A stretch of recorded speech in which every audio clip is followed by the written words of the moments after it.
And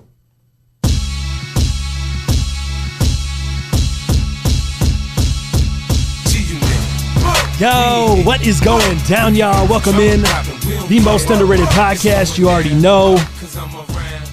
Oh, my guy. Hell yeah! Broadcasting from Most Underrated Studios. I'm your man, Thomas the Franchise. The homie Dow Palantonio chilling across from me. What up, blood? What up, cuz? What up, thug? What up, gangsters? How you guys doing, man? Everyone's filing in the chat. The homie Neighborhood in there, AP in there, Chris J in there, Danny B in there, John King in there, Skinner in there, Texas Kicks in there, the homie Roe in there, T-Mobile in there. Let's go. Dow Palantonio in here. How you doing, man? Feeling good? Feeling good, man. Getting more sleep than the last 2 hours on the 2 hours on the last cast with the whole puppy ordeal and everything. Doing all right? Maybe an extra hour, but my dumbass was up late with Mueller at the Nuggets game, and we stayed downtown for a little bit. Then I come home to a puppy. Oh, wait. You guys went to the game last night. We were there. You saw Jamal Murray put up 33 then. I sure did. Nice. He was killing it. I almost bought a jersey I'm on social media. Local social media. I'm on Facebook, so I call that local social media. Oh. That's like all the people I know. And I'm seeing nothing but political hot takes. I'm like, Jamal Murray just dropped 33. What are we doing, guys? Are you guys paying attention to? Yeah. Are you paying attention to what's really going on here? That was a distraction. Yeah, Jamal, you got to go up there and put up 30. I was confused. I was like, hey, what are you guys doing? Where are you living? Oh, this dude, is the shit that matters. And he had the banana Pharrell BYWs on. Oh, I didn't even know that. He was killing it. Killing in the banana. Have joint. you seen the new Nuggets jersey, dude? The black. Yes. I almost bought a Murray jersey. Did you? Because one, that's a fire jersey, and number two, it's Jamal Murray. Where were you guys sitting last night? At club level, section 238, seat like 7 or something. Nice. And it was That's not bad. Mueller was the hookup on that. So his neighbor has season tickets, and he was able. So Mueller done some side work for him, that kind of stuff. Cool. And he paid us off in Nuggets tickets, and I paid $14 for an elk hot dog. right. On club level or whatever. An elk dog, yeah. It was stupid. $14 for an elk dog. Yeah, you can't get shitty nachos at club level. Did you know that? You can't get the basic nachos. The nachos you have to. Yeah, I guess I did know that. You have to go to the lower levels. You know. Why would you want those though? Who the hell wants the basic nachos? Oh, I love the basic nachos. These nachos were weird, man. Like, it had like cabbage on top, and it had like tin chips, and they were like. Did you get vegan nachos? What are you doing? It was weird. I don't know. Were you in the club, in the suite? Yeah.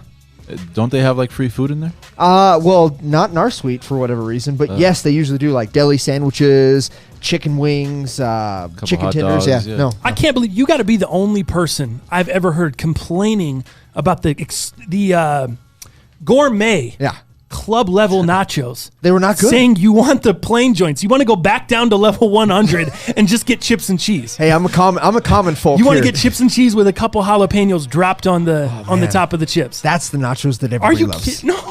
With the fake cheese? Yes. He said that everybody loves. The 7-Eleven cheese. Everybody loves those. There's no way. Oh, yeah. There's no way that's the nachos Oh, yeah, that Papa. everybody loves. Those are the ones. You are so delusional right now. And I was trying to get like some fake hamburger meat, to make them supreme on there. A little bit of sour cream, a little bit of guac. Nope. Couldn't do it. Couldn't get the real nachos. Hopefully, we'll get into the Supreme drop later on. We got some sneakers and fashion for you guys. Obviously, it is Friday or Thursday. If you're hearing this on a Thursday or a Friday, NFL heaters. We got that for you. Some NFL stuff. 6ix9ine sentencing. The eBay thing. We're not going to do that in sneakers. We'll do that here in a little bit because I want to. That's a topical thing, and I'm sure the chat has some stuff to add to that as well. So I want to make sure they get involved. This upcoming weekend, going into Christmas next week, you were telling me, are we doing the show next week or what? Let's just start there.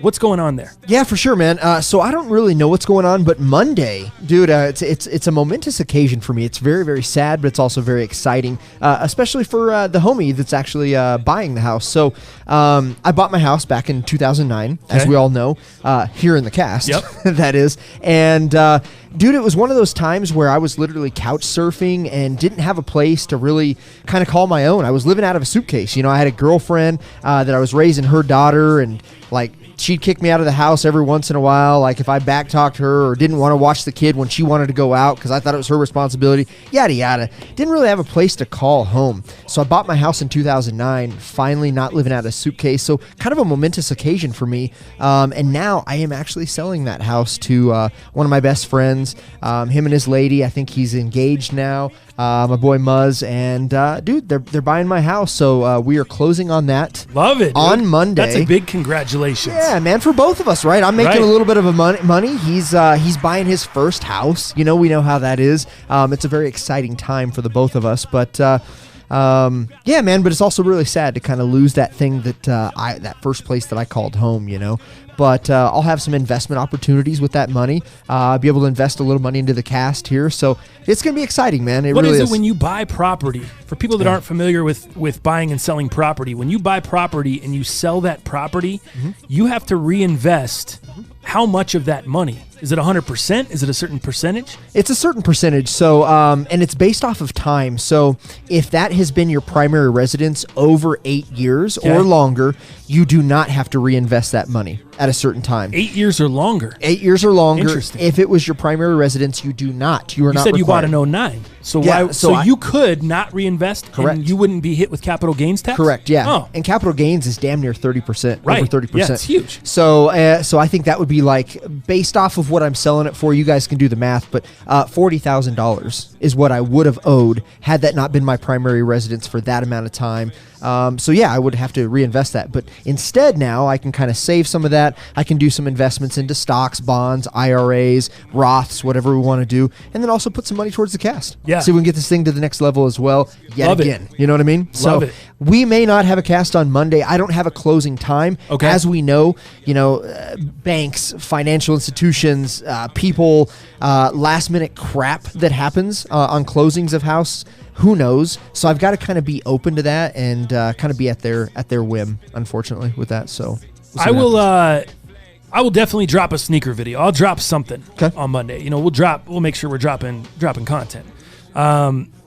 It's funny. I just Con Lee said that capital gains tax will kill you. Oh yeah. I went ahead and put that comment in the chat. I okayed it, and now it says message deleted by the Google moderator team. The Google moderator team is tuned in on the cast. Thank you, fellas. Welcome in for the show. Google moderator team has joined us on the show, and they're now deleting comments that I said are okay to put in the chat. Thank you. Google moderate. Yeah, that's what it says over here on my end. They didn't like capital gains taxes. Will kill you. I guess not.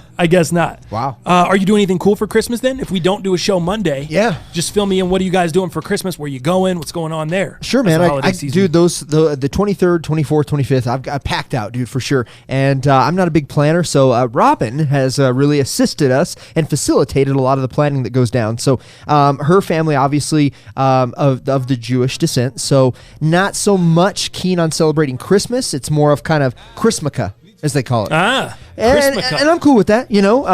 8 crazy nights sounds good to me, and a little bit of Christmas action on top. It's almost like the cherry on top. You know what I mean? So I'm happy for it. So on the 23rd, the evening of the 23rd, we'll be with her family. Christmas action. See a little Christmas action on top, just like the cherry. You know what I mean? So that'll be fun with them. And then on the 24th, my family has always celebrated Christmas Eve. That's just kind of been a staple since I was a young kid. We opened up all the presents from our parents on the Christmas Eve, and that's where we had the dinner together, that kind of thing. And then Christmas morning, we'd get our presents from Santa or whatever. So Christmas Eve, we'll be celebrating with my family. And then Christmas morning, little snowboard action for Robin and I. Nice. Yeah, man, we're going to hit the slopes. Christmas... snowboarding and skiing gets a little busy, like about 12:30, 1 o'clock, people start showing up. So that is the time we will be exiting, heading back to Denver. That'll be fun, though. So, yeah, Mom's going to watch the pups. Board? Oh, she boards. Shreds it. And she's pretty good, to be honest with you. When she only goes like 2 or 3 times a year, let's say twice a year, maybe at most, she can shred it, man. I can take her down about anything. And I don't have to worry about her. Nice. I don't have to wait for her. And she's pretty cool with like... she likes to push the envelope, so she's not like, oh, babe, can we take a break? She's getting all cold and shit. She's somebody I can take. And you know what? Goddamn, I just got excited about my relationship. Let's go, dude. That is one thing that I'm really happy about, and I forgot. I'm really looking forward to Christmas morning, man, with her. That's fun. I am, man. What did you get her? Can you not say on the cast? Oh, come on, Is she guy. locked in? She's locked in right now. I thought she wasn't locked in for a while. I didn't know if we were back locked in or not. I don't know what's going on. This is her favorite part. When we start talking about lives and weekends and the first part, I think she tunes out about 30 minutes into it. Does she like this song? I put this on specifically for her. Oh, yeah. Is she burnt on it? She knows this one. Just tell us in sneakers. Yeah, I'll tell you in sneakers what I got her.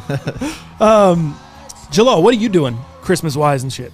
Like, do you guys... Christmas... I don't know how it all works with you. Explain this to me. Sorry if that's awkward. I didn't mean to put you on the spot. We didn't talk about this before the show, but we don't talk about much before the show. We can't sit here in silence. We're all Otherwise, I yell at everyone. We're all dickheads to each other. I put on the Instagram, I was like, this is a live look at saving the content. Nice. Us just looking pissed. Us just sitting here in silence? Yeah. No, my family's Muslim, so we don't celebrate Christmas, but I'm going to try to maybe get out of town and take a trip somewhere, because I think that's kind of cool what you're doing, going snowboarding, because everything is shut down during Christmas. Yeah. Which rightfully so. Like, you want to come with us? Get to spend with their family. I could ask. I would like to get out there. We don't have to go with you, but yeah, I was thinking about. I would like to get out there. Robin would be cool. We'll get like a little cabin or something. Right. Some friends. All right, we'll talk later. Well, I don't want to get into their plans. I know. What is he? We'll come up there and we'll meet up with you guys, but you guys are doing your thing. Well, I feel bad because Robin put something together for the birthday, right? And goddamn it, Jalal wasn't invited, so I feel really bad, Jalal. I apologize for that. Next time, I've got to give her number to you, and that kind of thing. Yeah, me and Robin, we haven't really. But don't worry, you're my guy. But go on. Sorry about that. All good, brother. Yeah, but just something like that. I might just get out of town, take a trip, or we'll go up to the mountains, get a cabin with some homies. And you said you were just in the mountains. You tried to tell me this morning, and I told you save it for the cast. You were just up there performing. Well, Keenan, my artist, yeah, Keenan your Trayvon, artist, sorry, not you. He's performing at it was like a ski trip in Breckenridge. Dude, I've performed at a couple of those events. Those shits are sick. Dude, they're really sick. So sick. So fun. Yeah. So fun, like, dude. It's just a bunch of like rich kids. It almost reminds you of like MTV Spring Break back in the day, if you know what that is. If you watch those things on MTV, you know, it almost reminds you of that, or like a MTV Winter Palooza. You know, Ludacris comes out, roll out, and he's wearing the puffy jacket and shit. Sick. It reminds you of that. It was cool. It was like at Snowcap or Snowmass, or I forgot, some type of event center they have up in Breckenridge. Yeah. But Rich the Kid was there. Oh, nice. And then the homies Top Flight, they invited us. Black Pegasus was there. Wow. He brought his French Bulldog. Oh, I didn't even know he had a French. He brings him on stage, and he's like everybody's just playing with him in the front row. And that's dope. He's like, don't worry, you know, it's not bugging him. Music's not bugging him. He's partially deaf, so. But it was cool, man. We had a good time. Those kids know how to turn up, and you know, Keenan went a little too hard, so we had to make a quick exit. But you know, that's how it goes. Rockstar life. That's how it goes. Young kids. Yes. That's the game. He's a lightweight. Oh, let's try to go into a whole new like Christmas mix. Nah, let me get fifth. I know you hate Christmas music. You hate Christmas music. We're just talking about that. Just tried to hit me with. Let me peel back the curtain a little. Let me take you guys back to before the show. Dal tries to hit me with, "Hey man, what do you think about doing maybe a Christmas list today? Our favorite Christmas songs." I said, absolutely not. Absolutely fucking not. Well, Dallas is used to the Christmas music starting right after Thanksgiving. Yeah, I miss it in retail. Right, true. They're like, let's get the Christmas radio going. Maybe that's why I'm a dick here to Robin here lately. Damn it, need some Christmas music. Maybe that's why I hate Christmas music, is the fact that I worked in retail forever, and I can't stand hearing that I don't know how you even...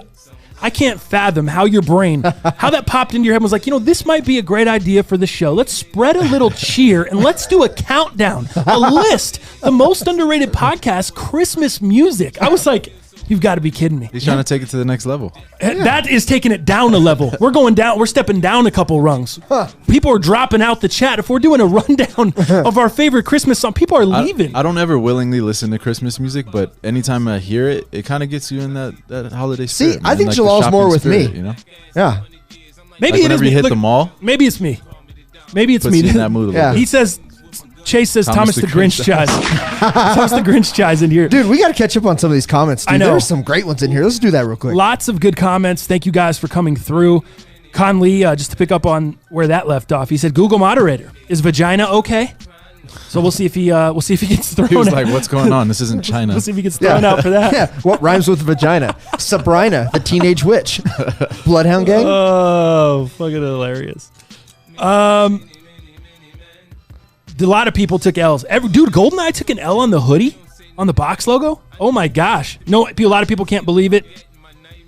GoldenEye always hits on all the Supreme shit. So that's very surprising. We'll get to our Supreme cops here in a little bit. Kirby, hey y'all! It takes 3 seconds to hit the X on the live chat, click the like button, and come right back in the live chat. Let's get this thing going.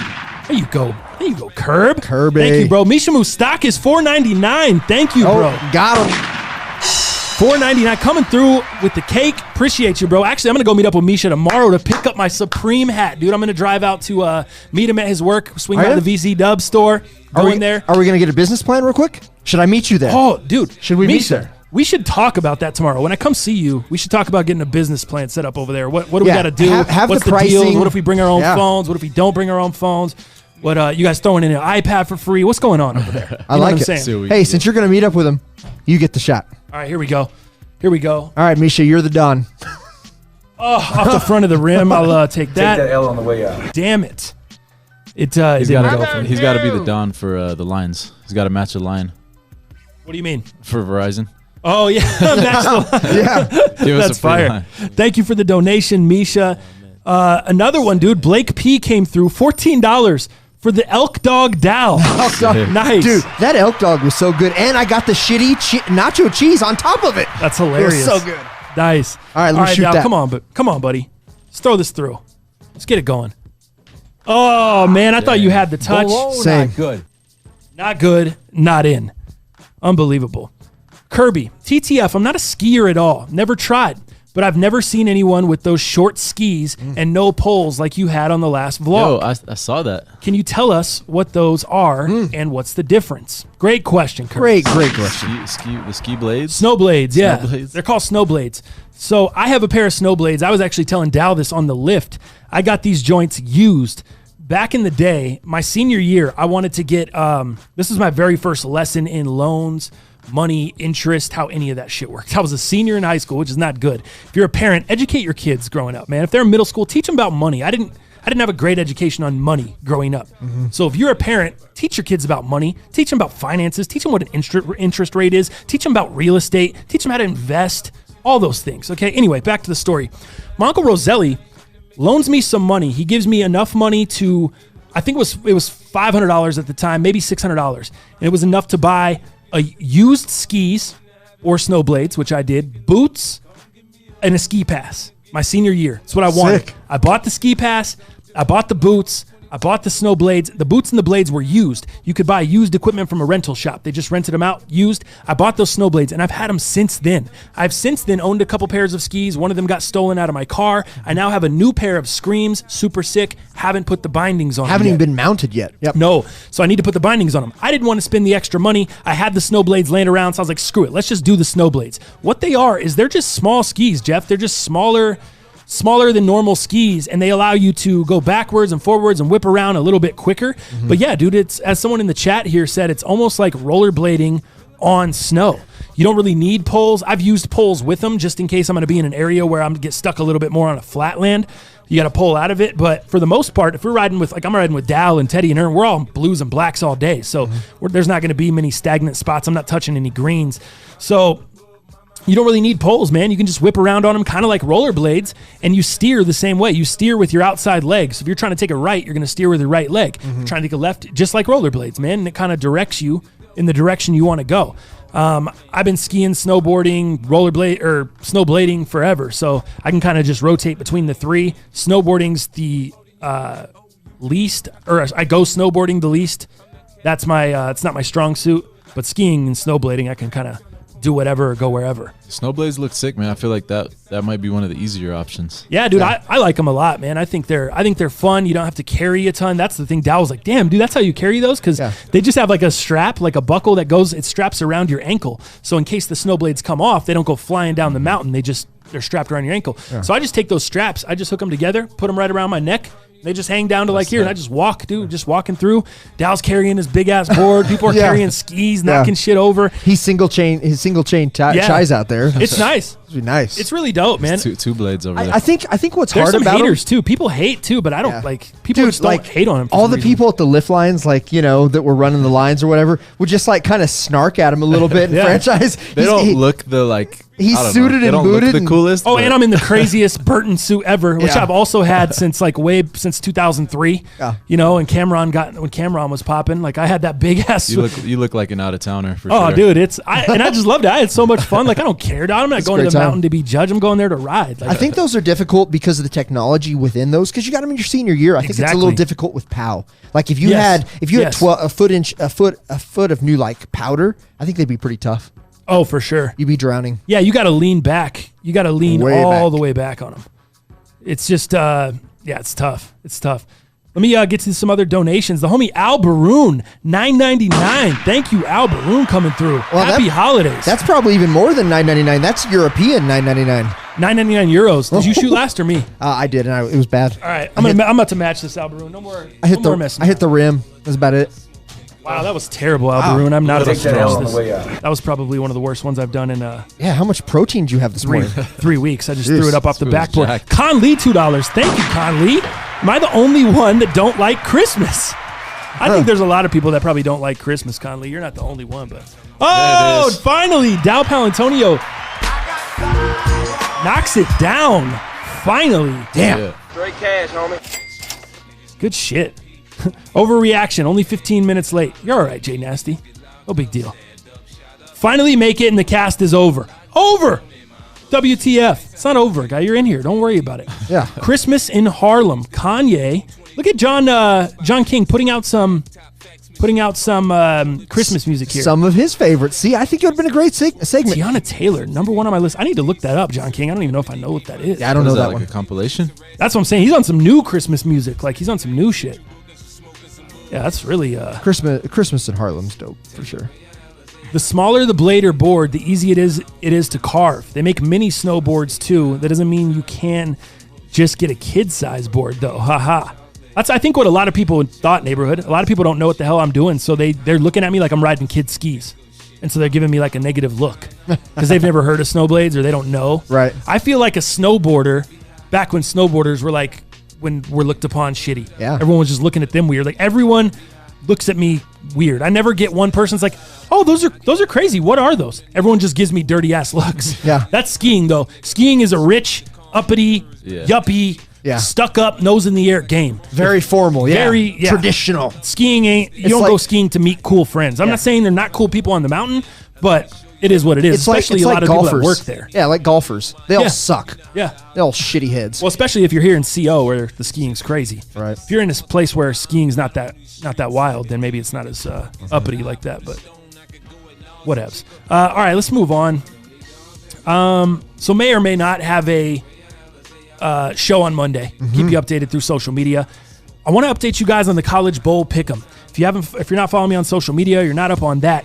Make sure you guys click the link in the description. I'm putting the link in the description right now as I'm telling you this. It's in the description here on this live, and then it will be in the description if you're not listening live. It'll be right at the top on the description of the YouTube YouTube description. Sorry. So you can go in there, check that out.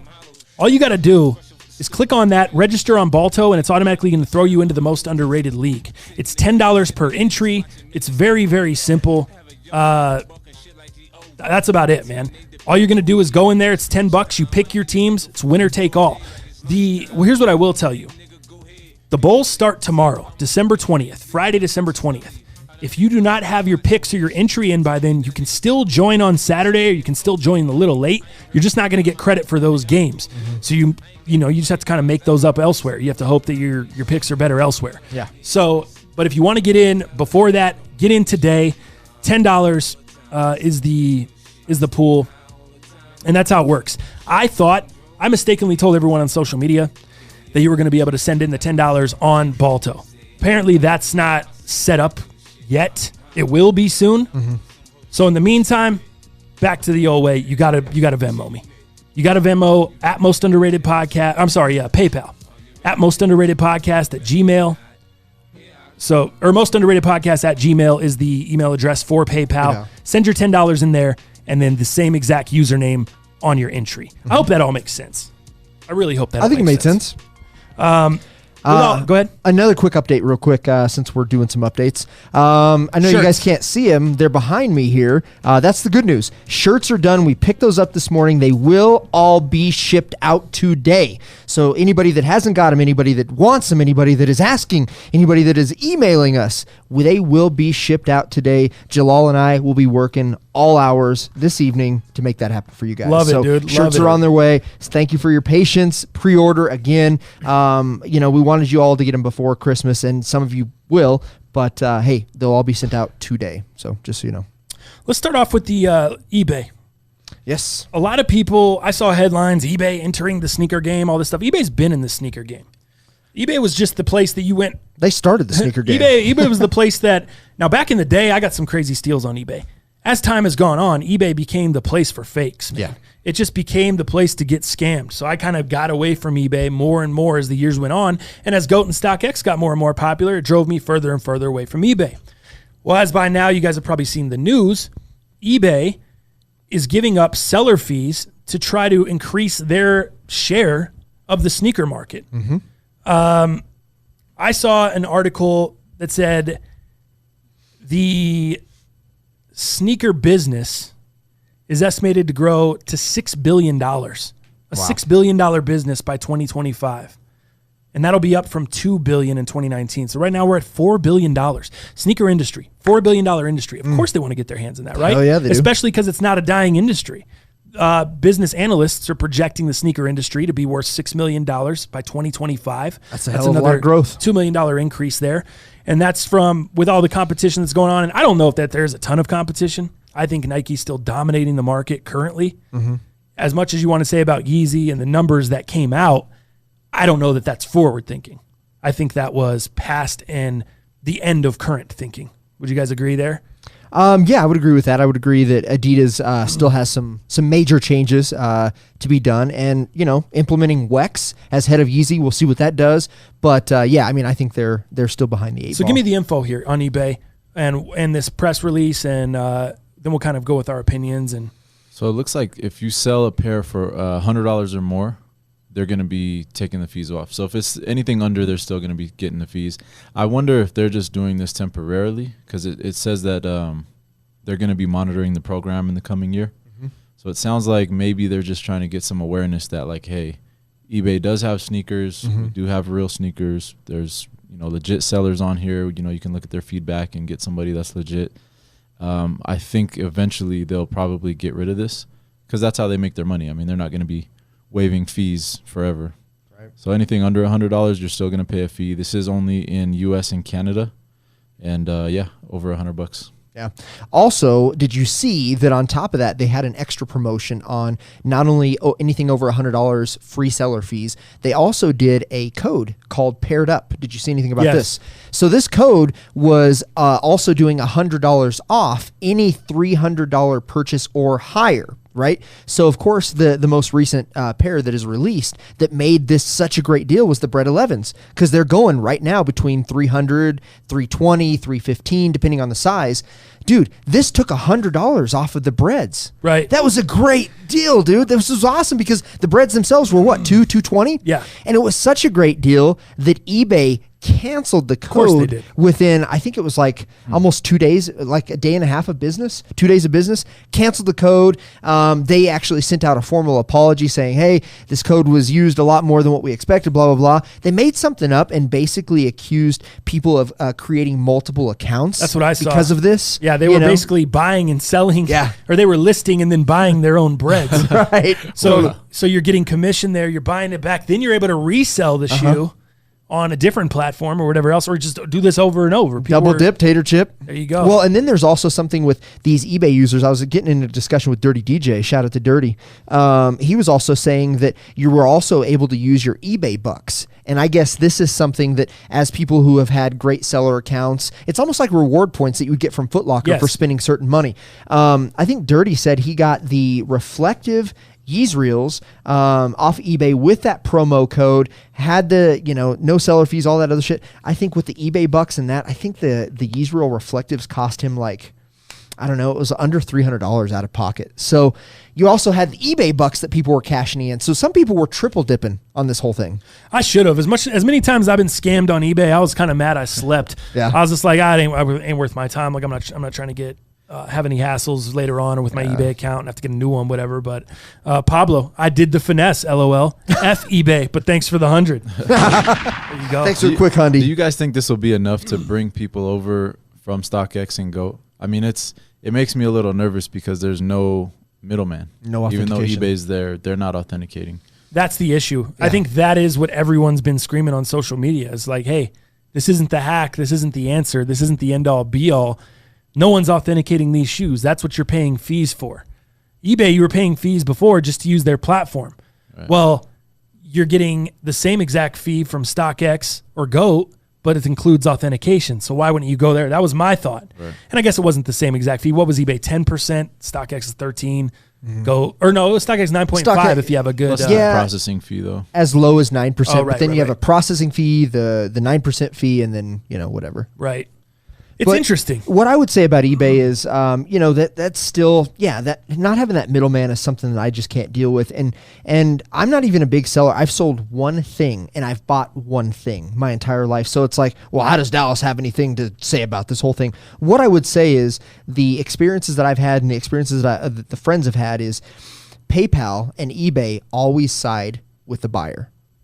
Irregardless of what happens, what the transaction looks like, they're always going to side with the buyer over the seller. So if you're trying to sell anything off of eBay, that's a big, big risk. And then having the stuff, if you even do get your package sent back because you do a chargeback and all this other shit, Hess Kicks, for example, sold his Travis Scott box of cereal. Not these, the original one that came out on Travis Scott's website. And he had the acrylic display and everything. Well, got charged back. The person who bought it got his money back, all this other shit. Hess had to go through so many just crazy elements to get everything back, to get his money back. And then when he did get his product back, dude, the box was open, which sucks. The acrylic display was broken. So it's just like, dude, there's those little things. There's no way to protect yourself. That don't happen every time that eBay is not prepared for. I think, well, you remember that shit I had when I sold a pair of shoes. The dude said he, I'm trying to think what happened. You had a size or Jordan 9 come back. Yeah, or something. Oh yeah, that's right. I sold a pair of shoes to them. He took my shoes, sent them back saying that he didn't get the shoes that were described, and he sent me back a beat pair of Jordan 9s. So I'm sitting here holding these beat pair of Jordan 9s. I've heard that a few times. And I think I think it was Jordan 12 wings. Yeah. I sold. Yeah. And the Jordan 12 wings, they were going for, there was like $800 at that time, $800. Yeah. And resale. And I had sold my wings, sent them off.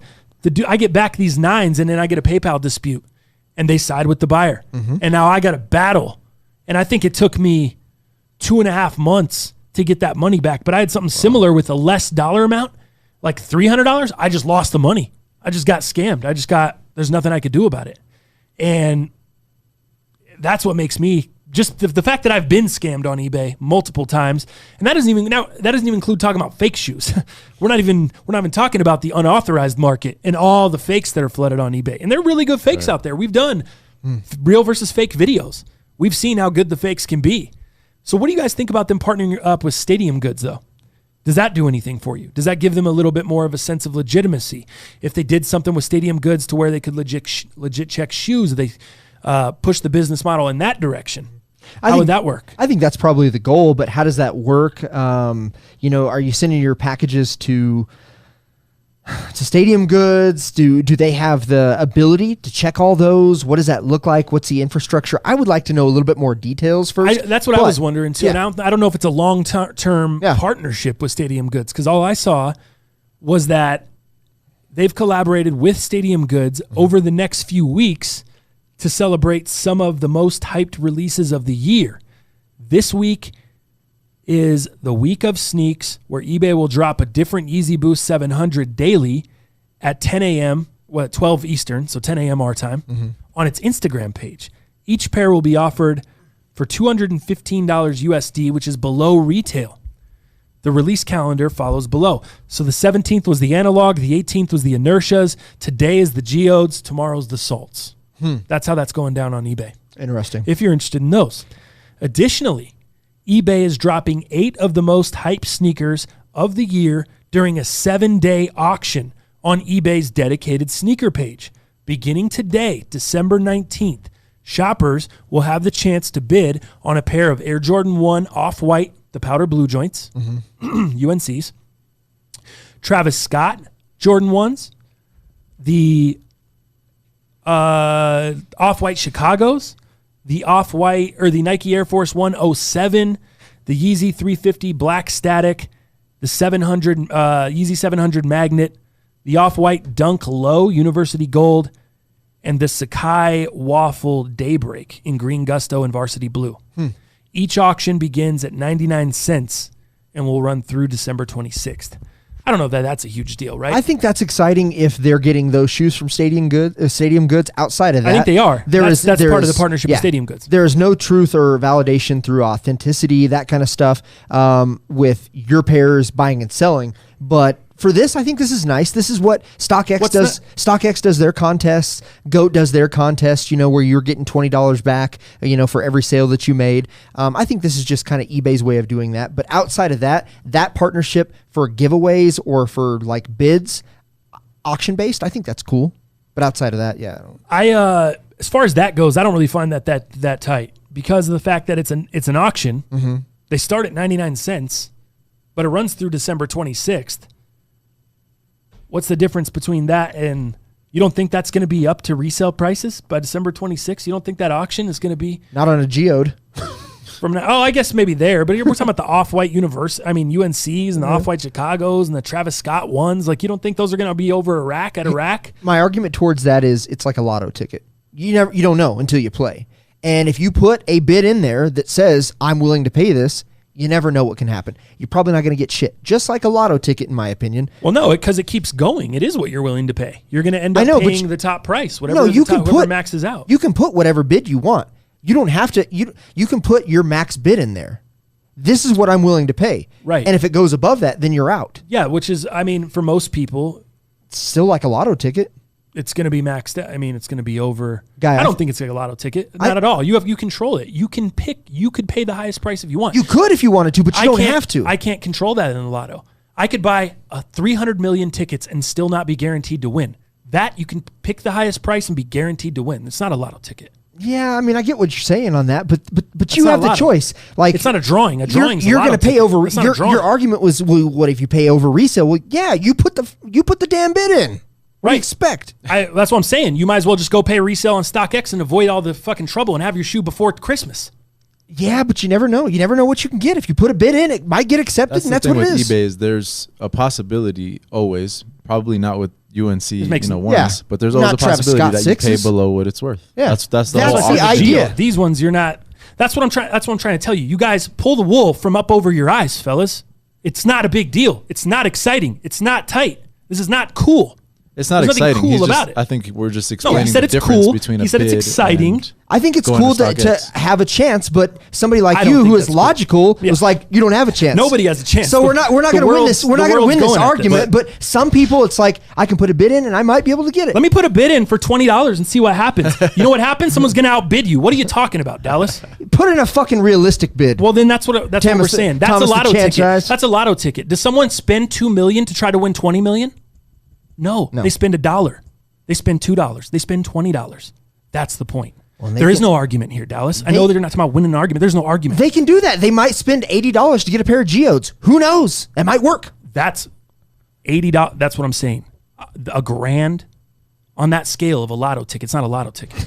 It's not the same scale. All right. Guy. But I think with this auction style thing, if eBay really wanted to make a real push, this right here feels like a little corporate. They're just trying to buy into the culture a little bit and put Stadium Goods next to them. If they really wanted to take over or take some of the market share from StockX and GOAT, if they did something where it was like a bidding style, but they had a real authentication process and they had it showed that they had a real without these sneakers, you're saying for some just like in general, they built a whole section of the site for sneaker auctions. It would be a cool way to purchase sneakers. Couldn't agree more.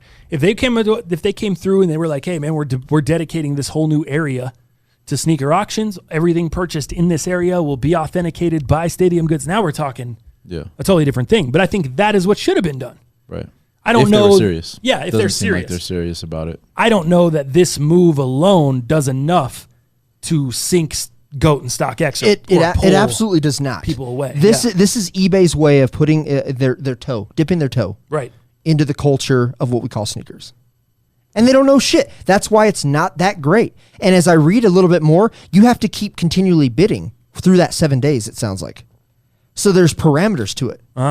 So it makes it even worse. So I'm out. It's a lot. It's a lot. It's a waste of time is what it is. I saw a few people dropping videos like, oh, eBay just changed the sneaker game. I'm like, well, no, they didn't. What are you talking about? They did not change the sneaker game. How many views were they trying to get? I don't know. Well, nothing. It didn't change the game, though. Let me, I'm trying to catch up. Yeah, eBay bucks. I think everyone feels the same as, a lot of people feel the same as us, dude. Yeah. I think it's pretty much the same shit. Fakes. All the fake stuff. That's my biggest concern. Are you switch? I know you don't use StockX anymore. You strictly use GOAT now. I do. Would you move to eBay at all? Absolutely not. So you wouldn't switch? No. This wouldn't make you think about... Dude, I absolutely hate fakes. And I don't like people... I mean, I still like people who wear fakes if that's what you want to do. But for me, like, just putting my head... to try to pay that money and have a risk, right? Yeah, I mean, even StockX is, you know... you still have a risk with any site. A few things have gotten through. That's just the way, life is. As 2J says, even your favorite resellers, man. Things happen, Things happen, man. I got a bag of dicks eBay can eat. Fuck out of here. Scam Bay. Who was that? Skinner. Oh, dang. I'm sorry. Fail Beast. That sounds like Fail Beast. Say some skin action. Some skin action. Is that some Skinner action? I said that before the cast. I know. I was like, oh, we got so-and-so in here. Oh, some skin action. Some Skinner action. Nice. Oh, that's hilarious. All right. Let's move on to the Tekashi 6ix9ine stuff. I'm not up on it a ton. I don't follow his rap career a ton. But I did see that the sentencing has finally come down. What do you guys have for me on that? So go ahead, Jalal. What everybody was kind of saying was that he was expected to get off yesterday because the recommendation from the prosecution is usually what they follow. I don't know if it's in the state of New York or in law in general, but the judge is expected to follow the recommendation of the prosecution. And the prosecution, I think, dropped, I think it was all of the charges. Okay. And so he was expected to just do time served, which is, I think, 13 months he's been in prison now. The judge, though, came yesterday and was like, I don't think the time that you served is enough for the crimes that he went through and listed all the stuff that he did. And they said even last minute, like, some people were testifying. Some of the people that got, like, there was somebody that got shot in Times Square, and they were testifying. And it was a little confusing because if the prosecution has dropped all the charges, where are these people coming from to testify? And some people were saying it was like a third-party organization that advocates for some of the victims. But yeah, so they had some people testify, and then the judge went over some of his crimes, and it was like, I think you need to do 2 years. So that was the official sentence. But he's already served 13 months of that, correct? He's going to get credit for the time that he served. Okay. But yeah, he has about... So he'll be out the end of this year? Good behavior? I think July 2020. Oh, before the end of the year. Before the end of... 2020. As long as he doesn't get in any trouble. Crazy. No fights up there. But, man, that's 6 months in prison. Anything could happen. And then I saw once he gets out, he'll be on supervised release for 5 years. He'll have to complete 300 hours of community service and pay a $35,000 fine. Yeah. After that fact. Now. Seems like. Witness protection? Is he going in there? Have you guys seen anything on that? He declined witness protection. Yeah, he declined. He and his party declined it. He does have plans to pursue a rap career. I saw he signed a $10 million deal with the company he was with before. He did a $10 million deal. Dude, how do you continue a rap career with that look? The game is so different, man. What is it going to be? He's going to come out. He's going to be just fine. You think so? He's going to break every streaming record. He's going to top the charts again. It's just a different time, man. Nobody cares that he snitched. You don't think he'll be killed? It's possible. Yeah. But I think he'll have a good run. I think, I mean, you might be right, but I think eventually, and I don't want to wish this upon anything or anybody, but, you snitch on the wrong people, man. It'll come get you eventually. He has a lot of people that are wishing bad things upon him, and I think there's only a matter of time before that catches Something's going to happen to him, and like I said, I don't wish death. I don't wish any of that, but this snitching will catch up with him, and because he was snitching on everybody, like not even like people that were involved. People that weren't even involved. Yeah, he was dropping Cardi B's name. Yeah, he dropped names like it was nobody's business, man. I think it's interesting that he declined witness protection, and that he's got to, and he's just going to go out with the same rainbow hair and the same look and the same shit. 6'9's all over and Well, because he would have to disappear. Well, and what is he going to do at that point? That's what I New Mexico. Like, where is he going to do? Go be a mechanic? Crazy. After living the crazy lifestyle, there's no way. Yeah, I don't know, man. It's So your prediction is he tops the charts. He comes back. He has a nice run. He's gonna have a great career. Tops the charts. Wow. And you say does or doesn't get killed? I don't know. Does or doesn't get beat up? He'll definitely get incapacitated to where he can't perform. Somebody will catch up to him for a little while. Yeah. Yeah, he's going to be in trouble. Here's the thing. It's going to be super expensive for him to even step outside of his house. Right. He's going to have to spend $100,000 or whatever, like something crazy. Every time he steps out of the house, he's going to have a crazy security team. Mm-hmm. There's only so long you can maintain that without going and doing shows, doing festivals, taking these show bags or these club appearances. And that's where people are going to come and find you. You're going to get caught up at Rolling Loud. You're going to get caught up in the club, leaving the club. Mm-hmm. And just a matter of time, man. But he'll have a great career. Just like Ballers. What was the character that got shot in the club on like the second to last episode? The guy that kept having trouble like with all his teams. Damn, what was his character name? Ricky Jarrett? No, the other guy. Dude, you got me forgetting. I was so disappointed with season 5, dude. I almost flushed it out. What? Yeah. Kassan Teague. Yeah, Kassan Teague gets shot in the club because the wrong person runs into him and says, you're done. Many men wish Shoots death him. upon me. Passes, From Conley. Mm-hmm. In the chatty. All right, so your prediction is he has a huge career, but he eventually something catches up. Yeah. He doesn't just have a huge career and then he goes scot-free. Yeah. The way karma goes, man, it might not even be somebody from Treyway or might just be somebody on the internet, right? Something just happens. Yeah. Something just happens. Like some random dude is like, I don't like this guy. What I would say is we live in a world of clout, and the bigger, the better, and people are on this adventure to maintain this immense amount of clout. I would say it's somebody that's not even affiliated with them that takes them out. Damn. But I would say in that first year. You think so? That first year, it's going to be pretty scary. I'll say Instagram hasn't been the same since he's been locked up, though. Boring that kid was entertaining, if nothing else. What are you talking about? Dal Palantonio's on the gram now. What are you talking about? Dude, Instagram has suffered a big loss. I don't know. I didn't find this shit that fun. Like, I don't know. But I'm also like, I get annoyed with dumb shit easy. Yeah. I don't do like the clout chasing and the dumb. Right. I don't know. It's the same reason I'm just not trying to clickbait the shit out of my channel. It's cheap entertainment. Right. Right. AC Lau, sorry late to the cast, fellas. You know how this Timo life is. $2. Thank you, bro. AC Lau. Thanks for the donation, man. All right. Ball's on your side. To your Lizzie. No way. Oh, no. It's way back there. Sorry, dude. Got in the corner. I'm expecting him to live 3 months tops after he gets out. Jason Ramirez. Wow. 3 months to live. That doesn't look like he's having much of a career there, Jalal. He's right. I don't think so. Those first 2 months could be pretty huge, I guess. I don't know. Oh man, I just can't get one to go. Take that L on the way out. Damn, you got the rim job, symbol job. Can't get it to everything but the bottom of the nylon. The bottom man. of the net. Damn. Especially with a label invested. Come on, if somebody, what did they give him? 10 million. 10 million. Mm-hmm. If a label's giving him 10 million, Productions or whatever it is, they're not doing that if they don't expect to make 100 million. John King, young boys wild. LOL. Ain't no way no one cares. It's a few rules that exist in the game. I think he's with you.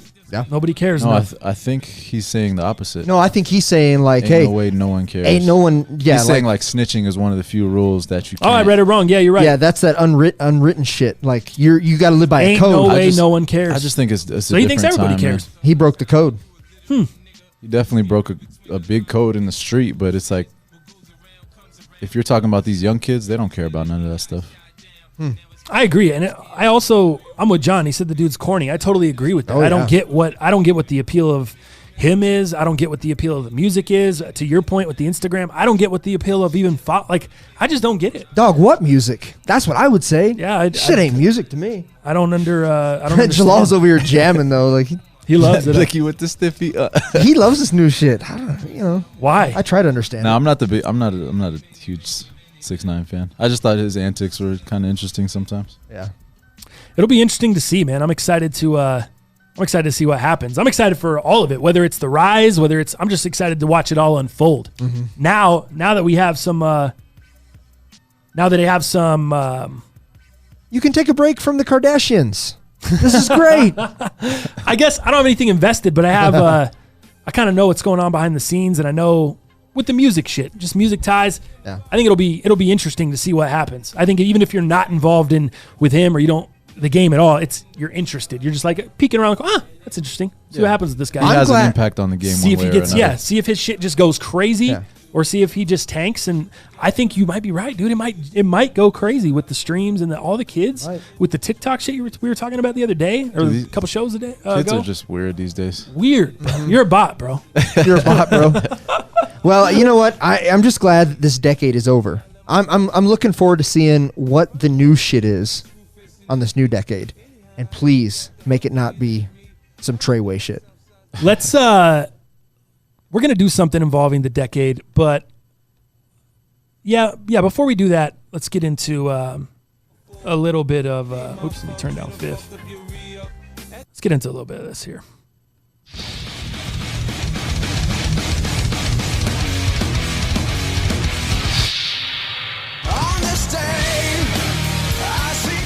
On this day, December 19th. Got a couple different ones today. Go with the first one, Dow. Yeah, a couple birthdays that I'd like to shout out here. I like what you have better, but celebrate a little birthdays here in December because I have a December birthday. But on this day, December 19th, Jake Gyllenhaal turns 38 years old. What do you know about Jake the Snake? Not much. Not me either, actually. I was not in the Team Heartthrob game. Yeah, it was interesting, right? Jake Gyllenhaal, Leo DiCaprio, they had kind of a group, Man, I would like to see what they saw, some of their shit, you know what I mean? Yeah. Some of the clubs that they were into, No doubt. that kind of stuff. Huge, right? A young crush of mine when I was a youngster, Alyssa Milano, turns 46 today. Wow. You know about Alyssa Milano? 46. Holy shit, we're getting old, bro. She still looks 30. We're getting old. We are, no doubt, right? Outside of that, there's a couple other people. Tyson Beckford, his birthday today. Outside of that, man, I mean, the list keeps on going. But let's get to yours, the infamous. I have a couple of different ones. Yeah? Number one, Titanic. Being on December 19th, 1997, the box office smash that is Titanic. This was one of the highest grossing films in history, and it was the first film to reach the $1 billion mark, and it became the highest grossing film ever at that time until James Cameron's Avatar surpassed it in 2010. What do you know about that? Do you know the only reason I watched Avatar was because it was loaded into my Samsung Galaxy phone? Yes, I remember that. I didn't know that was the only reason. Onto the memory I card? went and saw it in theaters. I thought it was dope. I saw it at IMAX, actually. Oh, I bet that was sick. And I remember, dude, it was really, really cool at the time. Did you see Titanic Of course I did. in theaters? And did I stop, pause, fast forward, rewind the boob scene where he was So drawing not her? in theaters. I don't think I saw it in theaters. No, I don't. I don't think I saw it in theaters. All right. That might be a good thing. Yeah. For all the public around you, that might be a good thing you didn't see it. I would in have theaters. had to hide my wood inside the popcorn container. They had to slam it in the door. Slam it in the door. Oh, not good. I didn't see it in theaters. Yeah. But I did see it. You were pretty young. How old were you? Yeah. 97. You said that was 97? 11 or 12. I guess you could have seen it in theaters. Yes, I didn't see it in theaters, but my sisters, I remember them going. I think they saw it like 2 or 3 times in theaters. Wow. Like it was like this big thing. Yeah, I was like, what are you guys doing? It's almost, was it 3-hour movie? That's a long runtime? movie, yeah. Long runtime, especially for me at that age. ADD like a mug. Are you kidding me? No way you were So focused. back then, that was a huge thing, right? To cross $1 billion. Oh, dude. Oh, yeah. dude, that was huge. First movie ever to hit the $1 billion mark. That's huge numbers. It grossed, let's see, first movie ever to hit the $1 billion mark, grossing. And that was while it was in theaters? $343.6 million worldwide, pushing the total to grand total $2.18 billion. Wow. That's crazy. Jeez. To put And it dude, in perspective. in 97, that's a lot of money. Right. Compared to now, I just saw something that Frozen 2 was Disney's 6th $1 billion movie this year. Oh, no shit. Wow. This year. Wow. Crazy. That's insane. Talk about that money. Hey, speaking of Disney, Talk about that money. guess who just got the Disney Plus? You're on the plus. Hey. What are you watching? I had to watch Noelle?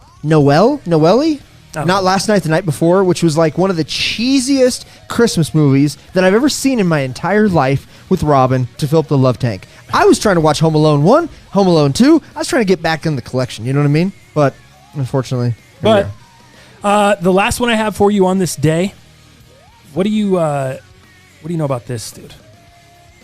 Oh, wait. Let me Hit find me. it. Richard Colvin Reed, also known as the Shoe Bomber, a British terrorist who attempted to detonate an explosive device packed into his shoe while on American Airlines Flight 63 from Paris to Miami in 2001. This happened a couple months after 9/11. December 19, 2001, he boarded an American Airlines flight between Miami and Paris wearing shoes packed with explosives when he unsuccessfully tried to detonate. Passengers subdued him on the plane, which landed at Logan Airport in Boston. He was subsequently arrested and indicted. In 2002, he pled guilty to 8 criminal counts of terrorism based on his attempt to destroy a commercial aircraft flight. He was sentenced to 3 life terms plus 110 years in prison without parole. Currently being held at the ADX Florence Supermax Security Prison in Colorado. Really? There you go.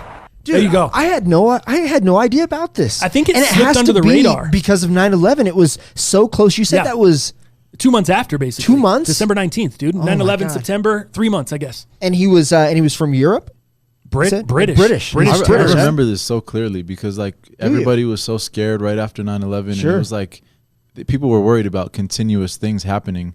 And Sure. I think that's why till this day, like we still have to take our shoes off going through security. It's because of that. I felt 'Cause like we never had had to take do the that sho- before. I felt like we took the shoes off before. Yeah, see, no, we didn't actually, because I remember flying a couple times to Disneyland in California, and I think Delta and Frontier is what we flew specifically. Never took my shoes off. Never had to as a kid, because when your parents have to take your kids' shoes off, it's like a big ordeal. Getting shoes off kids and getting them back on is like. It's like a big deal, and I would remember that. And I remember vividly not having to take off my shoes. I wonder if the Shoe Bomber is the reason today. Wasn't there? That's There was so another. interesting. There was another. It was like an underwear bomber, and then that's why we had to do the scans. Where the where body they scans? I thought that You was throw just out the rock. I thought that was TSA. yeah, just- you have to throw up the Yeah. rock in there. I thought that was TSA just trying to look at my That's package. Good shit. Just a board on the job. TSA. At least- Here, check out my package. Make your job more interesting. I thought that's all that was for. At least they're not making us take our underwear off. Make Going your through job security. more interesting. I don't wear underwear.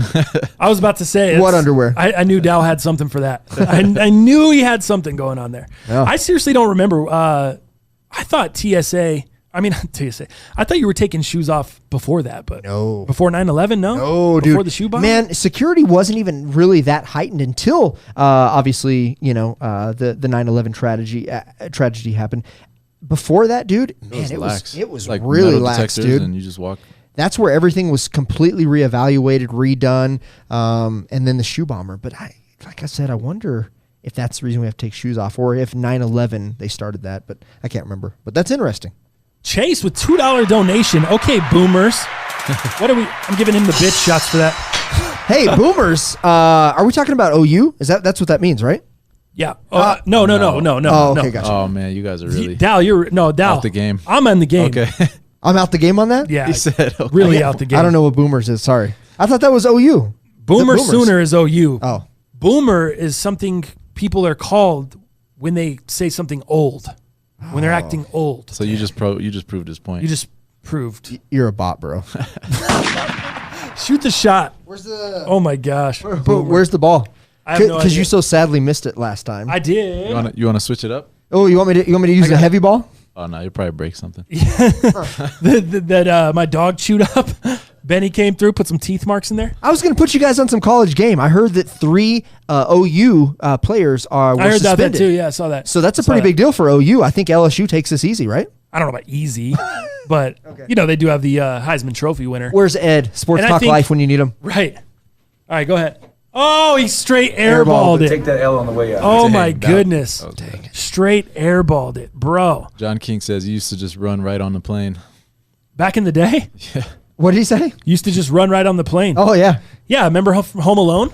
He just walks in, doesn't Yeah. even have his ticket. Yeah. He gets all mixed up in the thing of tickets. Yeah. And he goes to New York. Classic. classic mix up. Yeah. Love it. Watch to Remember the Titans every day. R.I.P. to Herman Boone, man. Yeah. 84 years old. The news of Herman Boone passing away the other day. The legendary coach from which the Remember the Titans was derived. Based off of, winning the state championship back in 1971. T.C. Williams. Super, super huge, man. I think that was big. And we can all talk about how, Hollywood put their stamp on that movie and made it cheesy, made it, not really what it was. But at the end of the day, the movie was great. It was motivating. It made you feel good. You knew that relations and race issues were huge at that time. And I think it did a pretty good job. Sure, it put its own Hollywood spin on it. But, man, I thought it was very, very well done. I know, obviously, Denzel spent some time with Mr. Herman Boone, as they were recording this and before. So... And I like it, man. And I just, so obviously it was cancer that took him out. And I don't know what type of cancer, but that's as far as... 84 is a great life, though, dude. Yeah, man. If I lived to 84, I'd feel pretty damn good about that. Right. I'm not gonna lie. Regardless, 84, great life. Dal, let's do something interesting here, man. Ready. As we come into the end of the year, I kind of wanted to figure out a few different things that we could do for the end of the decade. Mm-hmm. Obviously, not every year is ending a decade. So I wanted to look back at the last 10 years over our last few shows of the year and go over a few different things. Today, we're going to keep it in sports. And if you guys have any recommendations on anything we should run down, stuff over the last decade, stuff that was interesting we may have forgot about, feel free to leave it in the chat. Send me some shit on social media. But today, I saw a list of Yahoo Sports, or on Yahoo Sports. Manziel to Mahomes, ranking this decade's first-round quarterbacks. So we have all of the first-round quarterbacks. There's 30 of them that were taken in the past decade. I'm going to run down this list here. Should we start? Let me just give you the top 5. Actually, let me give you the top 10. And then we'll kind of go through some guys that maybe you forgot about. From Yahoo. They have Baker Mayfield at number 10. Coming in here. I don't know, dude. I mean, maybe after last year, but going into this year, what he's done so far, it hasn't looked good. Not good. I don't know if you put him quite at number 10 yet, but it's very hard because some of these guys, their career's already done. They've come and gone, so you can definitively rank them. Other guys like Baker, they're not done. Who knows what they have left? So they got Baker at 10. They have Teddy Bridgewater at 9. 2014 Minnesota Vikings, 32nd pick. Overall, the last pick in the first round of 2014. Teddy made the Pro Bowl in 2015. Looked like he could have been the steal of the draft. Then we obviously know what happened with the crazy injury. Yeah, dude, brutal. But he's bounced back, dude, as Breeze's backup this year. Look what he's done. If they win that Super Bowl, dude, that guy's a vital part of that team. He's essentially like the Nick Foles of Philly. You know what I mean? No? Foles won the Super Bowl. Foles played it. You know who I would say he's like? Who's he like? Brock Osweiler. Remember Brock Osweiler when the Broncos won it in 2015? Manning went out hurt, and Brock Osweiler came in and filled him for 6 games and went 5-1. Yeah. Only lost to New England in that stretch, and they lost. Might have been in overtime. It was the very end of the game by a field goal, maybe less than that. Brock Osweiler, I know he's not in the league anymore. People can say what they want. They can shit on him. He was essential to the Broncos winning that Super Bowl, and they do not get there. They don't hang on and win those games without Peyton Manning if it's not for Brock Osweiler. So I give Brock a ton of credit. I look at Teddy like him. That's who I liken him to. Yeah. Ryan Tannehill, they have next. Miami Dolphins. Ryan Tannehill, the 8th pick, right? 8th pick in the 2012 draft. Jared Goff at 7. Carson Wentz at 6. Okay. How in the hell? Lamar Jackson at 5. Wow. Baltimore Ravens, 32nd pick in the NFL draft. How hard is this? Look at what Lamar's doing today. It looks like he should be number 1 by a landslide. Bar none, right? But, dude, Lamar could be out of the league in 5 years. We just don't know. That's what makes this so fun and so hard. But they've got him at 5. So now we're in the top 5. You got Lamar Jackson, Deshaun Watson, Andrew Luck, Cam Newton, and Pat Mahomes. Pat Mahomes at number 1, the 2017 10th overall pick in that draft. And I don't think you can argue with that.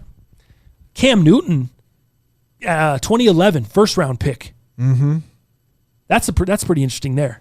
Yeah, but I'll tell you, man. I remember 3 years back, those 3 to 4 years ago, if you had Cam Newton, you were pretty much winning. Your fantasy exactly. Like I remember, it could be a Lamar Jackson situation. We're talking about a guy that in 3 years ago. I mean, we're not even through this fourth season. 3 seasons ago, he was quarterbacking the Panthers to a Super Bowl. Got beat by the Broncos. Crazy though. Yeah, crazy how quick it goes. Guess who they got in here at? Do you want to guess who's last on the list? Or did you already see the list? No, I haven't seen the list. Let me take a guess. So it's the top 30? Yeah. Well, there's only 30. So my thing would be, I think of like a Josh Rosen is up there probably somewhere. He's 28. What about Trubisky? 27. Okay. Outside of that, oh my gosh. Oh dude, what about Jake Locker? Remember that fool? 26. What? 26. How is he not the worst? EJ Manuel. Who the hell? I forgot all about EJ Manuel. The Bills, right? He was the next coming with the Bills in 2013. Pan out at all. Yeah. Dude, very last is Paxton Lynch. Oh, yeah. Paxton Lynch comes in at 30. Jerry Jones said he couldn't sleep after missing out on Paxton Lynch. Oh, man. You remember that? Dang. I wish he would have traded us. Yeah. And we could have taken Dak. I'm still not sure Dak's fully the answer. Right. I think you got to get... I think he's still the Dak up. I think... no, he's not a backup. No, he's great. But I think you got to get Jerry Jones out of there. Jerry Jones is playing... He's in a GM role, and he's playing fantasy football. He's running the Cowboys like a fantasy team, and he's a team GM. You got to get him out of there before... I totally agree with that. Before you... but real quick, where does... I was thinking, like, what about Tebow? Where does Tebow fall on that? Is he on that list? He better be on that list. No, dude. What? I think... Wait, let me see. Oh, yeah. I thought he was taking an 09. He was 10. Okay. Number 20, Timothy Richard Tebow. The 25th pick by Josh McDaniels in the first round of the 2010 draft. Wow, dude. Is there more of a bust on this list? Brandon Weeden. Yeah, it's a bust. Browns were the only team to take 3 quarterbacks in the first round this decade. The past 10 years. Did you know that? Oh, that's interesting. Brandon Weeden was one of them. Dude, they're looking for their next Bernie Kosar. Who the hell's the third? I'm trying to think. Johnny Manziel. Oh, man. Baker, Johnny, and Weeden. Oh, damn. Johnny, I don't care what anyone says. I just saw some highlights the other day. That fool was so sick at Texas A&M. Oh, yeah, he was. Dude, he was one of the most entertaining players. Johnny Manziel didn't work out in the NFL, but his college career was sick. Remember when he took down Bama? Yeah. Dude, that guy was just a baller in the college, the money shit. Yeah, the money. I wish he would have worked out in the pros, man. I wish he would have worked out in the pros. They have Kyler Murray at 11, Josh Allen at 12, Bradford at 13. Bradford would be number 1 if they talked about who made the most money. My Lord. That guy, he got huge money from like 3 different teams. Yeah. Rams. And always ended up being a backup. The most expensive backup of all time. I couldn't even remember who he was drafted by. The Rams. The very first pick in the 2010 draft. Same draft as Tebow. He was the very first pick overall. Sam Bradford out of Oklahoma, number 1 overall, Heisman winner. And then he went Rams, Eagles, and then Minnesota. Does that sound about right? Was that kind of his movement? I think there was someone else in between Eagles. there, maybe. God, and he just couldn't get it done, but he was paid every time. He was paid everywhere, bro. Yeah. Rams, Eagles, Vikings. Is that what you said? Rams, Eagles, Vikings. Yeah, Vikings was last. Yeah, nice. Yeah, hell yeah. Darnold, Dan Jones. There you go. That's pretty much everyone on the list. Damn, I forgot about some of those guys. EJ Manuel. Interesting shit, man. Johnny loved Coke too much, Conley. I know, dude. Remember when he showed up at the Vegas casino dressed in disguise, and he was like blackjack table, like gambling away, drinking. I think he was I don't know about the Coke, but I know he definitely had some alcohol. Yeah. Issues. And I think did Badford, and I always called him Sam Badford instead of Bradford, but I think he ended his stint Vikings and then maybe Cardinals. I remember him playing the Cardinals backup for a little while. Oh yeah, he was Cardinals backup. That's right. That's right. So, but yeah, that's interesting, dude. Would you change any of those top 5? Let's see here, man. Nah, I wouldn't put him there. Even with Andrew Luck, what happened with that? Still third? I don't put Luck there. Yeah. I'd have to shuffle my top 5 a little bit. Luck was so good for so long, but what did he do? But I guess what do the other guys do? Nah, dude, I've got to. By what I'm seeing right now, I put Lamar Jackson above Andrew Luck. I put, I think Luck was okay at 4 or 5. I wouldn't have him as high as 3. That's where I'm at. I like the Newton. I like Mahomes. I think Lamar should be higher. Well, then my argument with Lamar is then you would have to put Deshaun a little higher too, because they all kind of have a similar game, and I think Deshaun changes the game.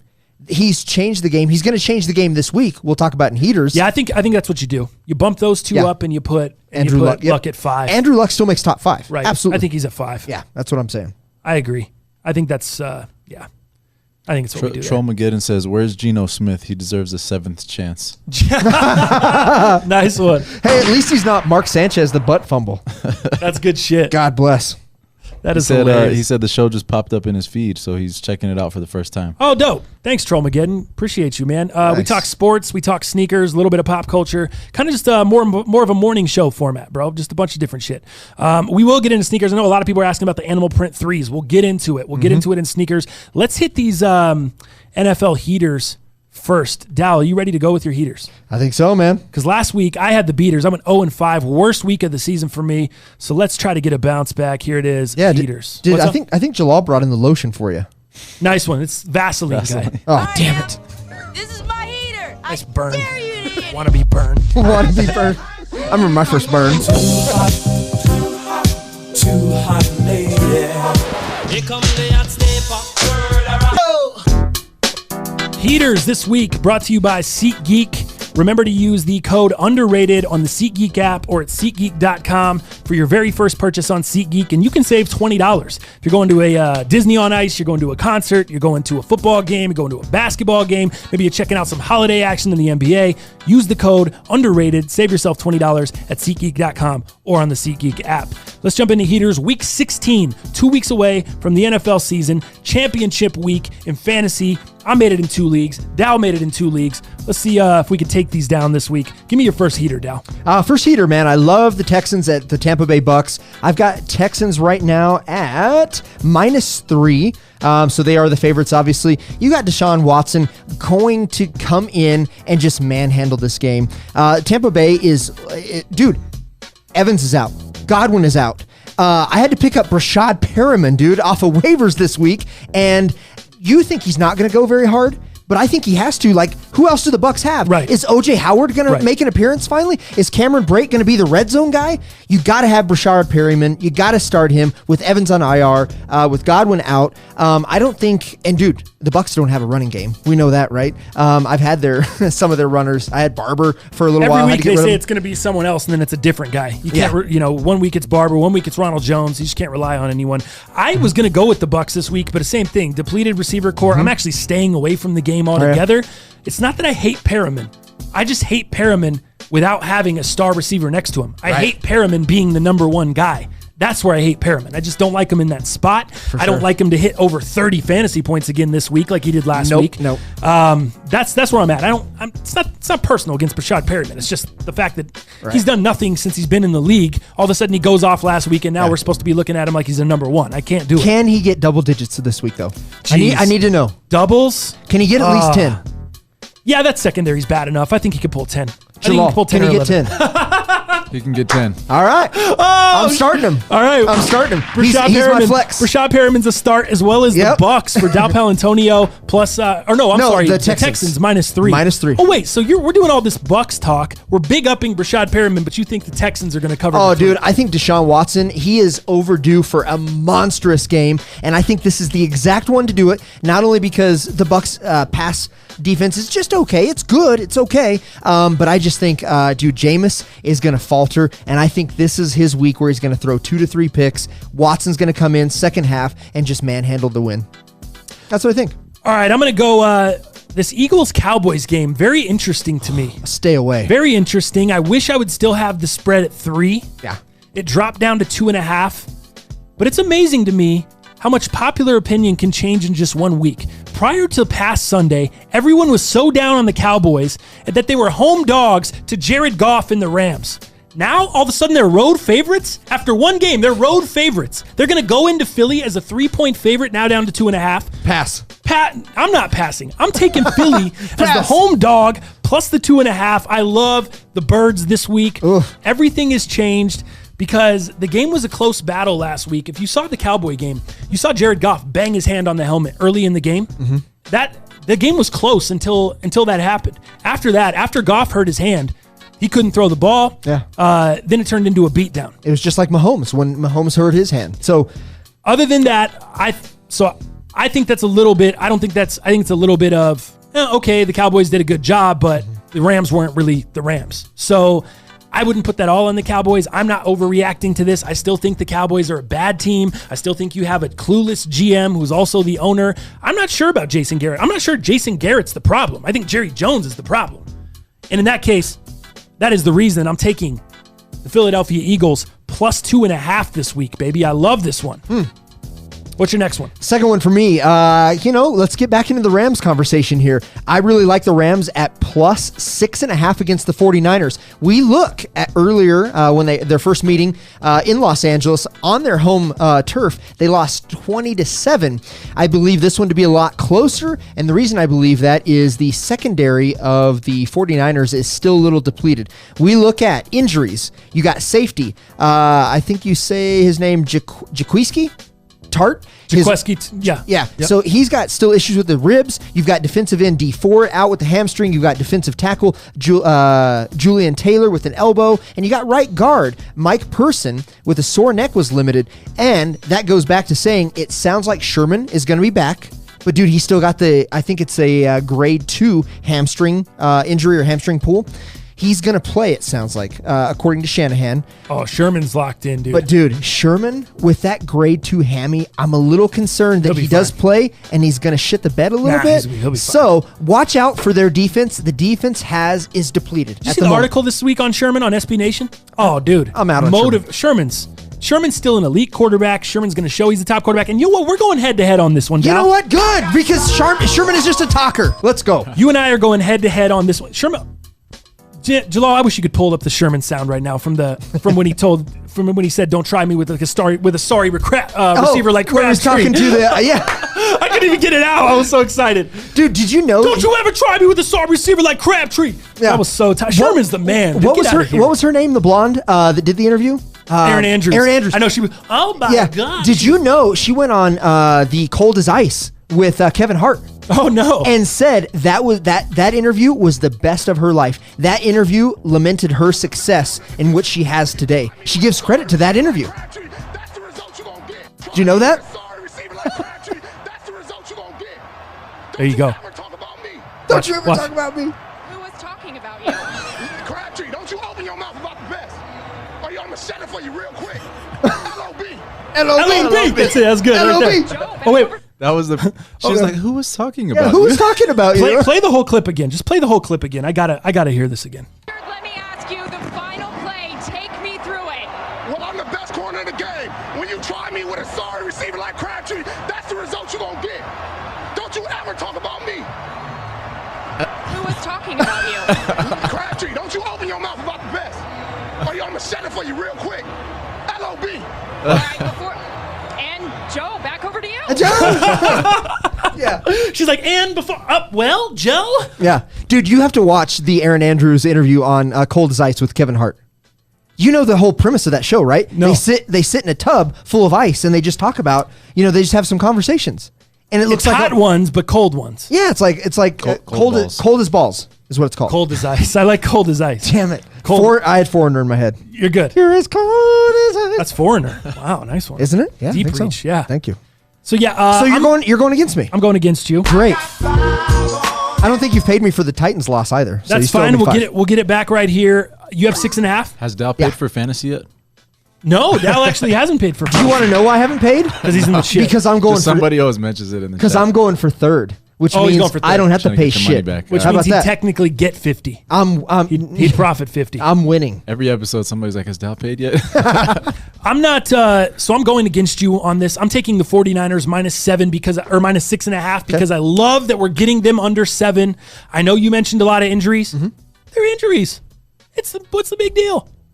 we got a few injuries. Other than that, and the fact that the public is pounding San Francisco. You know, I hate going with the public, but I'm going to do that here. Other than the injuries, the fact that San Francisco looks great to me otherwise. Big mistake. I love that we're getting a touchdown. We're getting it under a touchdown. Goff's hand injury, which I already told you about earlier, that's a major selling point for me. Also, I think there's no way that that the Rams can compete with San Francisco if Goff is not 100% healthy. I don't think they can compete with him if he is 100% healthy. That's why I'm going with San Francisco 49ers there. You and I, head to head. Nice. What's your next one? For me, the next one, and this might be, I don't want to say the lock of the week, and it's tough to bet against this individual, but I like this one, man. Give me plus 6.5 Bills against the Patriots. Ooh. I know it's a wild one because you want to think the Patriots wouldn't lose to the Bills at home and drop 3 out of the 4 games. Of course they wouldn't, right? But, I think this first matchup, in Buffalo was 16-10. I think the Patriots definitely got better with Cincinnati, but it was Cincinnati, dog. And I think they're bringing back the run finally, which is good. Getting White involved. Obviously, Sony Michel is still really unheard of within that backfield. But I think the Bills have enough pass defense. And I think Josh Allen, he hasn't done much the last couple of weeks, and I think he is going to lament himself. And I think, dude, you got Bills Nation behind him. Bills Mafia. You got jumping through tables. You got busting tables behind you. I was this close to taking this one. It just feels so scary, dude. Oh my God, the Bills almost getting a touchdown. Like, it feels so too easy. I know, right? How shitty have the Patriots looked? Brady's got an elbow injury. He's been playing through. You've seen that. I mean. Yeah. No receiving core. It feels just like a gimme. That's why I can't take it. And Brady, this is the first time he hasn't made the Pro Bowl since 2008, dog. Yeah. Like, there is something wrong with him, the offense. It's not working. And now they're having to rely back on the rush, which is good. I think I'm gonna regret this one. I think I'm really gonna regret not taking this one. Yeah. Because the Bills plus 6.5 just seems too easy. It does. I went 0-5. I should be taking easy. Yeah. What am I doing? Anyways, I think you better hop on. Onto my third one. Packers plus 5.5 against the Vikings this week in primetime Monday night game. We were talking some fantasy implications. Dalvin Cook out. Yep. Packers getting 5.5. I love it. How in that? I think Cousins is in a great position to choke in the clutch. Vikings have recently gotten blown out by the Seahawks. Nearly lost to the Broncos at home with Brandon Allen. Yep. A couple weeks ago. Sure, they destroyed the Chargers. Who doesn't destroy the Chargers? Right. The Chargers turned the ball over themselves. Yeah, they turned the ball over 7 times in that game. Right. That's when Phillip Rivers decided to do his weekly ritual of throwing the ball to the other team. Yep. Melvin Gordon decided to put it on the turf a couple times as well. On the Packers side, if I can get an elite quarterback at more than 5 points, we're getting him at 5.5 right now. I'm going to take that all day, every day. Rodgers is still one of the best in the game, so getting him there feels like a steal to me, and that's what I got, man. Packers plus 5.5. I'm on the same thing with you. Oh, you're with it, all right. And the reason I am is I also have some fantasy implications on this game, like quite a bit actually, and Aaron Jones being that guy. And I looked back against a Minnesota, defense that is pretty good against the rush, and I will tell you, Aaron Jones did 22 against him. Now, this was week 4. Yeah, right. This was early season, and it's hard to really judge on that. But I think if he did that then, I think they kind of have, with Aaron Rodgers being that elite status, that many points, having Aaron Jones that they're just going to feed, then feed, and feed. And I think Stephon Diggs also had a great game last week. He's due for a shitty game this week. It doesn't look good. Dalvin Cook's out. Who is the runner? Is it Madison? Is it Boone? Mike Boone. Who had 2 touchdowns and like 56 yards last week, luckily. I don't know, man. I think this bodes well for the Packers. I'm with you. We're on the Packers together. Straight cash, homie. So that's 4 for you. Is that 4? Yes. My next one, my 4th one. I'm going to go with, dude. I'm ready, dude. I forgot to play this sound clip. I forgot to play this sound bite last Monday? But let me just play you this. My man Mark Ingram before we get into the pick. Freaky L, a.k.a. Action Jackson, a.k.a. Era 8 Apparel. Listen, my dog. Hey, Juno, hit him. Hey, crank. All right, L. Man, you broke Mike Vick's rushing record, man. You the AFC North champions for the 2nd year in a row. There you go, dude. Feel, man. Tell him. I'm pumped. Mark Ingram is the greatest hype man. I got to get this guy in my corner because Mark Ingram, I need someone behind me Freaky L. calling me, hyping me up, making up nicknames for me, dog. Just calling out dance moves and shit. Crank. I need that. I need that in my life, bro. I need Freaky L. I need some freaky L. I need some of that. So I'm going to go with the Baltimore Ravens -10. It's a big spread to cover. Wow. But Baltimore, they have not had trouble covering spreads lately. And I don't know if you remember this, but I forgot until I went back and started doing my research.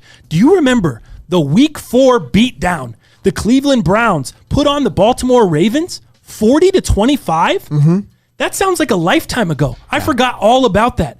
Cleveland, let me tell you that again in case you forgot. Cleveland beat down the Baltimore Ravens 40-25 in Week 4 in their own house in Baltimore. You don't think the Ravens are going to come back? A revenge I know game. I forgot, but I know who didn't forget. Lamar Jackson, yeah. Mark Ingram, John Harbaugh. I don't think the Ravens forgot at all. I think the Ravens are going to go into Cleveland and whip their ass. I think they're going to knock Freddie Kitchens out of a job. I think it's going to be about 45-10. Baltimore Ravens this week. It's a Black Monday for Freddie Kitchens. Easily covered the 10. Freaky L. Freaky L. Baltimore Ravens. Crank. There we go. Love it, bro. Love it. I'm on the Ravens heavy this week. What's your fifth one? Fifth one, I really like the Steelers this week at the Jets. The Jets are broken. We're seeing Steelers at -3. Again, another quarterback quandary over there. Looks like Duck Hodges is still probably going to be that guy. I like the relationship Duck Hodges has with, what's his name, Washington? James Washington. Over there. They go duck hunting together. Dude, I think that looks really, really good over there. For real, they do. Did you know that? That's legit Do shit. they? Yeah, dude, I swear to God, they have a good relationship. Like duck hunting like Nintendo or like real duck hunting? Because that's why his name is Duck Hodges. He's a champion duck caller. Does the so caller he and goes all that? duck hunting. Washington goes with him? Washington has gone duck hunting with Duck Hodges. I think that's awesome. On an off day. Interesting. Yeah, That's the relationship. Some stuff you didn't know there. Dang, if you duck together, you win together. Exactly. That's it. Ducks fly together. Wow. Quack. Nice. Look at Jalal over there. He's really entertained. What is that? I don't get it. Freaky L. Crank. I missed it. Crank. So yeah, I think the Steelers, dude, they're absolutely going to squash Le'Veon Bell. They're not going to give him any opportunity to run at all. You look at Sam Darnold. We can't figure out Sam Darnold week to week, and because of that, there is no consistency. Adam Gase making stupid decisions over there. I think the Steelers just have that secondary just to wipe away the Jets. The Jets are going to be unheard of. Easy spread on this one. I see this like 20-7, 20-10, something like that. Steelers, easy cover. Damn, dude. I'm feeling like I should change my pick to the Bills +6.5. My last pick. Yeah. Because I like it better. The Cardinals +9.5 at the Seahawks is who I'm going to go with. Wow. This is purely a desperation pick. Okay. The Seahawks are very banged up on the defensive side. They are. I never like to bet against Seattle at home. I'm going to do it this weekend just because of the amount of points. I would have loved to have it at 10, but I'm going to take the Cardinals +9.5. I just think they're in a spot where nobody thinks they can get it done. It might be a letdown game for Seattle, considering all the injuries they have on D, and they have the Niners next weekend. The Niners. And that's a huge, huge game. With NFC playoff implications. Do you think they're putting more energy into that and not so much this? I'm hoping. That's why I said it's purely a desperation play between the injuries on the defensive side for Seattle, the amount of points we're getting with the Cardinals, and hopefully them looking forward to the Niners. I like the Cardinals +9.5 this week. I don't like them, but that's what I'm going with for my last one. Cardinals +9.5 at the Seattle Seahawks. So there we are, NFL Heaters, Week 16. Dow Palantonio on two favorites, 3 dogs. He's got the Texans -3, Steelers -3, and he's got the Rams and Bills both +6.5, Packers +5.5. I am on 3 dogs, 2 favorites as well. I am going against Dow Palantonio on the Niners -6.5. I am going with Dow Palantonio on the Packers +5.5. Ravens -10, Cardinals +9, Eagles +2.5. Good luck to you guys in all your action this week. If you guys are betting at all, I think it's gonna be a fun weekend. And good luck to your fantasy championships, man. Anybody that's in fantasy leagues this weekend, good luck to you guys as well. We got any? AP a little earlier says y'all should add the over/under on 6ix9ine getting murked after he's released from prison on your Heaters predictions today. Hey, that would be the over/under. That'd be good. That'd be good to have a running, have like a thing, housing bets on that. That'd be really good. Probably make some money. Just heard Dak's AC joint is banged up too. Hammer the Eagles. Then Philly Mayor. Dak hurt too. Shoulder in hand, I think. Limited in practice for the first time since he's a starter. Yeah. Oh, the Eagles are looking good. Fellas, I really wish we would have still got him at 3, but I'm feeling good about the 2.5. I like the Eagles this week. I'm not calling you Freaky L. Freaky L. Freaky D. If I just started calling you Freaky Dal. Freaky L. Freaky Dal. It would work. Freaky L. Freaky Dal. I like Freaky Dal. You should change your IG handle to Freaky Dal. I'm doing it. Crank. Crank. All right, I'm sorry. I'm pulling up the rundown. That just reminded me. I gotta play this. This What? is completely unrelated, but there's Jason Terry on his post game. Well, all series long, we've been able to penetrate their bigs, get deep, suck the D in, and then we got spot up shooters. Whoa! Suck the D in. Wow. I forgot all about that soundbite. Suck the D in. Penetrate. He said it with the suck the straightest D in. face. Wow. He was, because of course he said it with the straightest face. We're the ones making it gross. Hey, real quick, I got something just before we move into sneakers. I think that's probably what's up next. got But it. real quick, while we're on football, dude, I pulled up something pretty cool here. And this is the most fantasy points scored this decade by position. So it breaks it down. QB, running back, wide receiver, tight end, defense, and kicker. So throughout the decade, it laments the one individual or the one team that has the most points over the decade via fantasy. How about that? Crazy. You want to know what this Yes, is? I do. I'm Let's very get into curious. this. Okay, let's start QB. with QB real quick. Do you have a guess? Who would be your guess? The last 10 years. Jeez. May have just broken another record. Matt Ryan. No. Drew Brees. Indoor team. Okay, same kind of thing. Drew Brees. Brees, so Ryan. 3,053 points. Wow. Over the last decade. Wow. That's Running- not surprising, though. Running back may surprise you. Over the last 10 years, running back most points in fantasy over the decade. Damn, dude. 10 years? I don't even know. I know, right? LaShawn McCoy? You got it. Oh, It is, Jesus. dude. 'Cause I was like, Damn. yeah, he's hey, hit been me there. with the crank. Crank. Nice, dude. Shady McCoy, 2,341.3 points. Crazy. Nice, dude. Nice one. Dude, wide receiver. Last 10 years. Wide receiver points. Number 1 points in fantasy. One of the most controversial receivers ever, and as of late. Brown. You got it. Brown. Antonio Brown, 2,459.1 points. Damn. I would have never guessed this one. I know he was huge for a little while, mostly with the Saints, but tight end, Huge for a little while, mostly with the Saints. in my opinion. Yeah. And then maybe a little bit of Seahawk action. Maybe some Seahawk action at tight end. And now maybe a little Green Bay action. Jimmy Graham. Jimmy Graham. Wow, yeah, that makes sense. He's played with 3 teams. Dude, we look at 4 years ago, I think 3 and 4 years ago, I had Jimmy Graham in fantasy. And again, with him and Cam Newton, there was no way to lose. He has 1,862.1 points over the decade. Defense.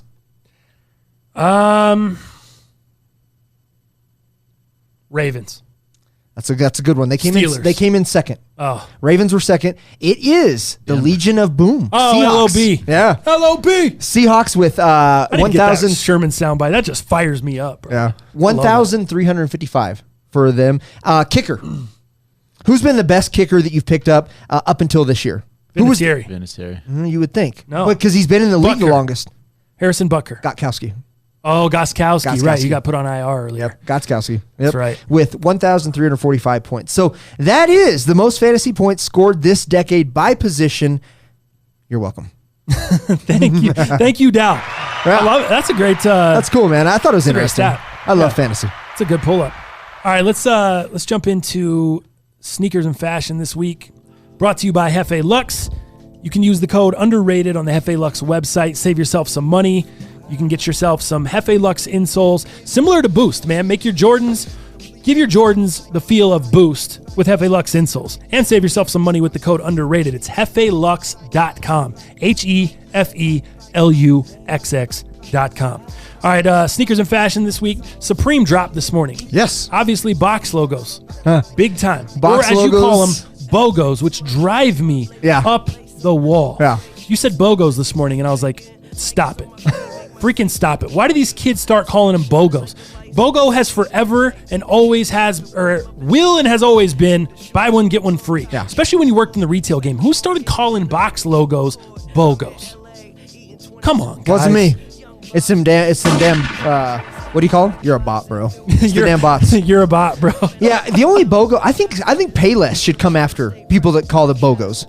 Payless came out with BOGOs as far as I'm aware of when I was a kid. Right. You know, right. if you were talking BOGOs, you were getting some Payless No shit. Yeah, exactly. I don't want no You Payless guys see shit. Payless scamming all the like rich people? They created like a fake brand and they were selling Payless shoes. No. And people were paying thousands of dollars thinking it was some designer shoes or No something. way. sick. Payless was? Yeah. Exactly. John King said buy one, get one. Yeah. So we obviously didn't hit on any of those. Neighborhood says, I hate that. Good. Phil B says, triggered. That's true. All right, so the Supreme dropped this morning. Yes, you had the box logos as the most important, most relevant. Only reason you're probably on there. Let's be honest, right? Yet again, as GoldenEye would say, there was problems this morning with the website. You could add it to cart, but then you wouldn't have a checkout button. It would disappear. You would go in to say remove from cart. It wouldn't remove from cart, and you had already selected that certain style, so you couldn't go for another color. It was very, very frustrating, no doubt. But I was able to add to cart finally. That was cool. So it's a step in the right direction, but it's almost like taking second or any other place in DraftKings. You still took the L. You know what I mean? So I didn't get a box logo. You know what? I don't know anybody in our community that got them. So if anybody in the chat got a BOGO or box logo, Thank you. let us know and how you did it. Obviously, I think bots ate. They always do. There's no surprise there. But you know what? I did take a second prize, and I got the snow tube for us to go out and create some content. How about that? That's dope. Nice shit, Dow. You know what, man? And I love accessories. You and I are big accessory guys. You know, you got that? Yeah. Dope. Yeah, man. It's Sick. Sorry. It's Table. coming our way. So that was 110 retail, and I thought, you know what, man? I think it's gonna be some great content, man. Especially when all three of us sit on it. You, me, and Jalal. What are you trying to do? Not good. You know, when we penetrate the D with the snow tube, we're gonna be all good with that. But I think that's gonna be great for content. And plus, I think we'll hang that bitch up in here. I don't see why not. Why wouldn't we hang that bitch up in here when Why we're not? in the off season? Especially, yeah, dude. People are hanging the kayak. Shit, we gotta hang that up. We'll here. hang a tube in here. I think that'd be I don't tight. care. Will this So I be think- here before your trip up the mountains? No. This'll probably ship. Yeah, this will probably ship tomorrow, and it'll be here probably Friday, I would think. It's pretty sick. Yeah, so I'm excited to have that. What was the retail on that joint? 110. Not bad, dude. Yeah, not bad at Not all, bad right? at all. Is it a durable boarding tube though? Like the tube, or I mean, not a boarding tube, snow tube though, or is it like? I don't know. You Here's know how it They goes. collab Yeah. with anybody? Yeah, did they do a collab with like a tubing company where it's like reputable- high end and shit? Nah, not that I know of, man. So what they say is 420D nylon top with 6P free PVC inner tube and semi-rigid 1000D tarpaulin base. Oh, you got the 1000D though. So that sounds pretty good. They got that 1000D. You know what I mean? So it's got to be good. I don't know, man. I'm looking up I was trying to look up and see. Yeah, it's going to be interesting. It looks thicker than, or I hope it's thicker than the pool tube. I hope it's like an actual, because you know the snow ones you fill up, the snow tubes you fill up, they're like rubber, rubberized. I hope this is like that. Me too. What about anything else? Any other cops? No, not for me this morning, man. I wasn't too interested in anything else, to be honest with you. What about you? No, I was going for the box logo, and that was it. That was it? So I was like, I didn't know if you went for the tube. Of course, took the L. The camp cap face mask looks pretty sick. Yeah, that's okay, but I would say more for the cold. yeah, you know what I actually liked more was the actual New Era ear flap hat. That one on the right. Yeah. Dude, that's pretty cool, but like with me and fitted, I like snapbacks more. So I don't know. I didn't take the time. I'm sure it's actually still available. Maybe some of the stuff. I don't know if the red is. Were they all sized out too? You could buy like a 6 3/8 and shit. I don't know. Actually, I'm sure they probably were. You probably had 2 or 3 different sizes. But as of right now, everything is sold out in those hats, the ear flaps. So I don't really know, but I think they're pretty cool. I think the red is cool. The black is cool. I think they're both dope. Everything else, I'd rock either one. I don't think I'd have the green or the purple necessarily, but the red or black's dope. I'd rock either one. I think those are dope. The other hat, yeah, it looks like a whole snowboard hat or like some shit you'd. It says camp cap, so I'm guessing like to protect from bugs. Polar Tech though. Polar Tech's a big brand. I have some Polar Tech stuff. Polar Tech seems. Yeah, is this snowboarding shit? Yes. Yeah. Yeah. Or winter, like I have some Polar Tech camp stuff, Polar Tech winter wear. Yeah, I've never camped in the winter. You get it at REI. So that's gonna be that kind of shit, dude. But you should get that because you can wear those hats. I can't wear those hats. You need that. I'd like to see you snowboard or ski blade, snowblade with board, blade, ski, whatever you want, bro. I think that's sick. I wish I would have. That's the vlog we don't need. I don't even know what John King's referring to. I think he's referring to the three of us tubing. I knew it was something hilarious. The three of us tubing together. Polar Tech fleece. I can't believe you said. I can't believe you said all three of us on there at once. What a fun time. That sounds awful. What a fun time. Sounds pretty fire. No, dude. I think my mom still has that. I think I saw that at the thrift. My mom still has that. Yeah, she got that. at Kohl's. That is bad stuff right there. Yeah, it's not good. That is bad stuff. Look at the cuts. They're not even like. That is so boxy. It would make you look fat. You didn't just see wearing that those pockets. Still, the cut of that makes you look like you. Nobody's even wearing that, and they look fat. The picture looks fat. Yeah, I'm not rocking with that one. Checkerboard puffy jacket. Nope. Dude, that shit is awful. Those beanies are awful. That old man shit. I'm into old man shit. That sweater thing, awful. The flannel, okay. That is awful. That is bad. That's Mr. Dude, Mr. Rogers. I wouldn't be caught dead in that shit. Oh, dude, that is Mr. Rogers to the max. You know what I would do with that? I'd cut the sleeves off and wear that with bro guns, maybe. That is awful. Tom Hanks was wearing that in the new Mr. Rogers film. Yeah. Probably he had to have been. For sure. He had to have been. Awful. Okay, so are we good on Supreme? Yeah, good on Supreme. Guess what I hit on this morning? Animal print 3s. Oh, you went for those? Got them. Went for them. Had some issues at first. Sold out on sneakers. It said pending. Boom, nothing. Didn't get them. I was like, what the hell happened? Then people hit me like, yo, they're on Nike.com. Yeah, there's 12s all day. Not available. Sold out. What the hell's going on? I'm refreshing. I'm messing with it for like an hour or so. Yeah. Nothing. I'm like, all right, whatever. I got to get down to the studio. I got to get ready for the show. All of a sudden, I'm driving here. I walk into the studio about 9 a.m. A little after, because I was doing Supreme. So just a little after 9. I just get into the studio. I do Supreme. Right after that, restock on Nike.com. Boom. Your boy goes through. Still on there. Yeah. It's the 12. Got lucky on those, so I was happy. I guess not got lucky. Yeah. They're still. I was wondering why they sold out so quick. I was so confused on sneakers. Like, how the hell did I not get a 12 in these? Really? Come on, man.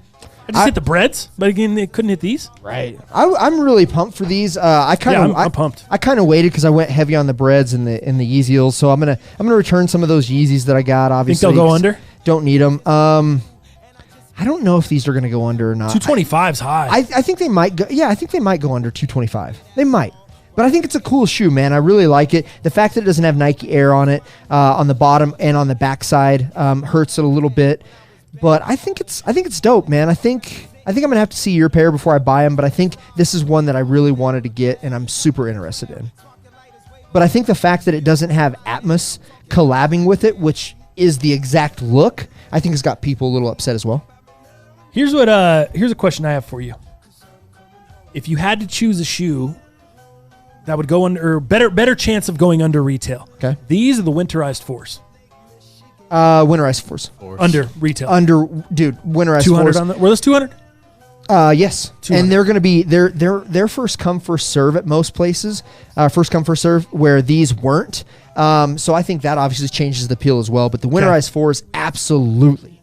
That was my thinking as well. Yeah. So that's why I copped these today. Because I want the winterized 4s as well. I want that shoe. I love that shoe. I live in Colorado. I want to have a shoe I can stomp in. Great shoe. Plus, they do give me a little Eminem 4 kind of vibe. The Encore. And if I had... So choosing between the two, this is the one I chose to purchase at retail today. Okay. With the winterized, I'm going to wait. Nice. I'm going to see if I can get them under. The reason I didn't get these was because all the Yeezys and breads that I bought, but also, I got the 500s, and those will be here Monday. Oh, nice, dude. So I got the 500. So I'm, not having a job. I'm a little tied up. I can only do so much, but these are definitely on my radar. I got to have this. And then when I see your pair, I'm sure, I'll click the buy button like super quick. You know what I mean? Yeah. So we'll see what happens. But yeah, man, I'm glad you got these. I'm happy to see them. Real quick, since we're on it with sneakers, did you see that GOAT just came back and sent out a push notification? It says our fastest shipping ever. Order by Monday, 12/23 at 11 a.m. Pacific time for delivery by 12/24 when you select instant ship next day. Huh? I didn't get that noti. Or maybe Yeah. I don't see it. Are they charging for it or? It doesn't say that it's being charged necessarily, but anything that is instant ship right now. If you buy it on the 23rd, you buy or before the 23rd, you can have it the 24th, which is pretty cool. I'm always an impatient shoe buyer, so for me, I might use some GOAT credit. I think, I don't understand why I didn't get the noti on that. I think you better take advantage, bud. I think so, bud. You were just talking to me about a Grail you're going to buy. I know. Do you want to share it or no? I can, yeah. I mean, I'm still kind of deciding between two shoes, but, a Grail is a Grail to so many different people, and it means so much, so many different things. Would you use that coupon on the Grail, though? That's what I'm saying. Or are you going to wait on the Grail? Because when do you have to do this by? What did that say? 12/23, which is when my house closes. Ooh. So I could possibly do it. What would that save you? What's the total savings there? Of like, what do you mean? The GOAT coupon. Oh, the GOAT coupon? No, this is just offering next day delivery. Oh, gotcha. Is next all day, that is. It's not any savings. Okay, Right. I thought it was next day delivery with some savings. No, that's so all then, that is. so you can still use it though and get that. What shoe is it? It is the Cactus Plant Flea Market Vapor Max. Crazy to me, dude. That is a shoe Crazy. that is a Grail to me because it was very limited. And I know they just did a restock. That's what makes it even harder. And only bots got it. I don't. There might have been a couple manual cops. Don't quote me on that. But they just restocked, and I think that shoe retailed for either $250 or $350. Maybe it's $350.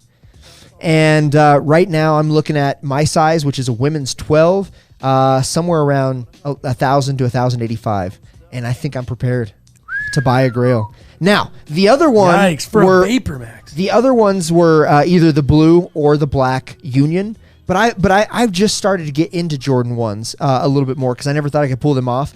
Those two, either colorway would be a Grail for me. But this one, dude, there's something about that green turquoise piping, the shitty smile face that Cactus Plant is known for. I do like Vapor Max. I loved my off-white, but I sold them to an individual that I couldn't pass up. You got the 3M hits on the laces that are very, very subtle.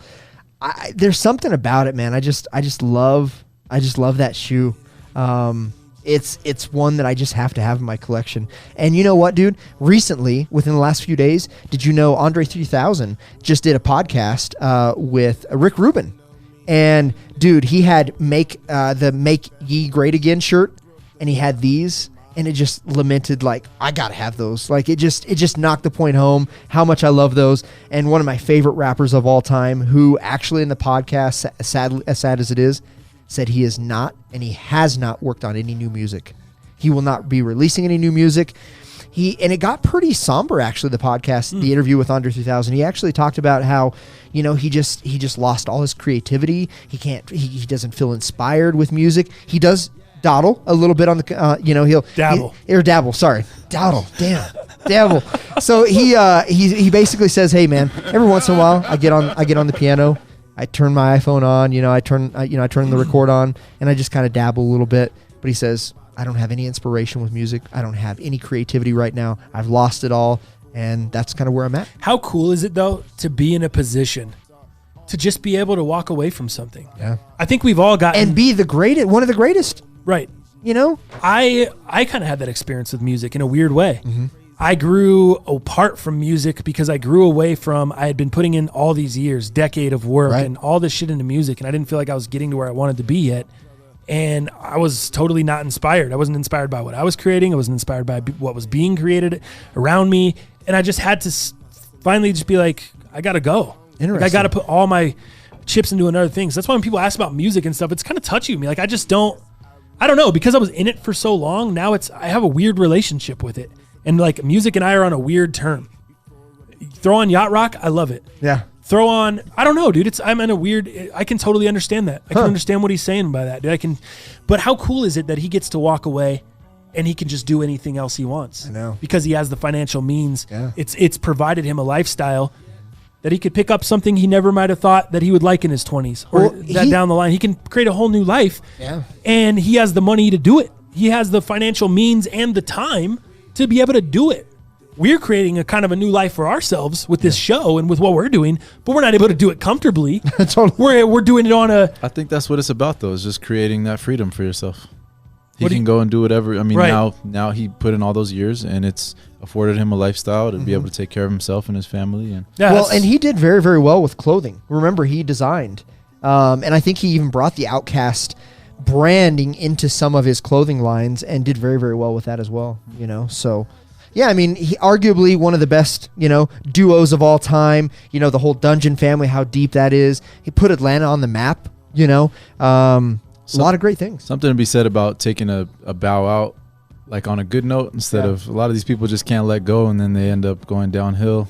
Yeah, he did the ultimate leave. M comes to mind. M? Too much? M comes to mind. It's like, bro, just too much stuff. Just bow should have out. coasted off after Eminem show. After maybe Recovery, Recovery was the worst. He couldn't end on Recovery. That was a terrible album. He had to give us something. He couldn't end on Eminem show though. He was he couldn't end there. Encore. It would have been Encore. Encore. Encore was I see what you're saying though. Yeah. Leave him wanting more, which is what 3 Stacks has done. He would have been he is a legend, but he would have just been higher favored in people's minds, I think. Yeah. Good point.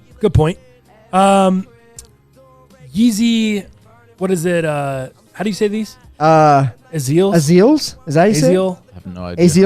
Azeal? Yeah, so Azael. Yeah, I like that.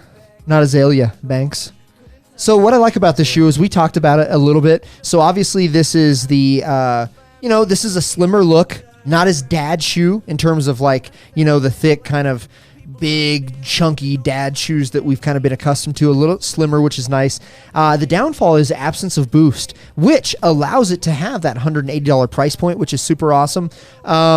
Dude, I think this shoe, so it's the Yeezy 700, but it's the V3.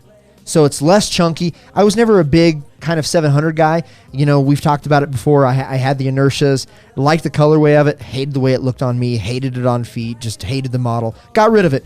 That being said, they've made this less chunky. They have this kind of ribbed cage on it, which may or may not glow. I don't know what that looks like quite yet, but I kind of like this profile. And I think, Chais, you've said it before. I think you said maybe something like this one. I think it was a shoe that it was like, damn, it looks like a Payless shoe, or it looks like just a basic shoe that I don't need. From the front look, not this vibe. This side thing, this gives me an alien vibe. Okay. This is for sure an alien type of this look. is the one you said when it had its first looks that we didn't know if it was approved or not. You're like, that should have been the alien. Yeah, that looks like an alien. Why are we doing the 380 alien? Yeah, that looks alien to me. But from the front, the lacing system, it just looks like the cheap basketball shoes before Shaq shoes. I mean, the cheap Payless Kmart blue light special joints that I was forced to get as a young kid because we were broke. Right. My mom wasn't paying extra money for big time sneaks, which is probably why I am the way I am.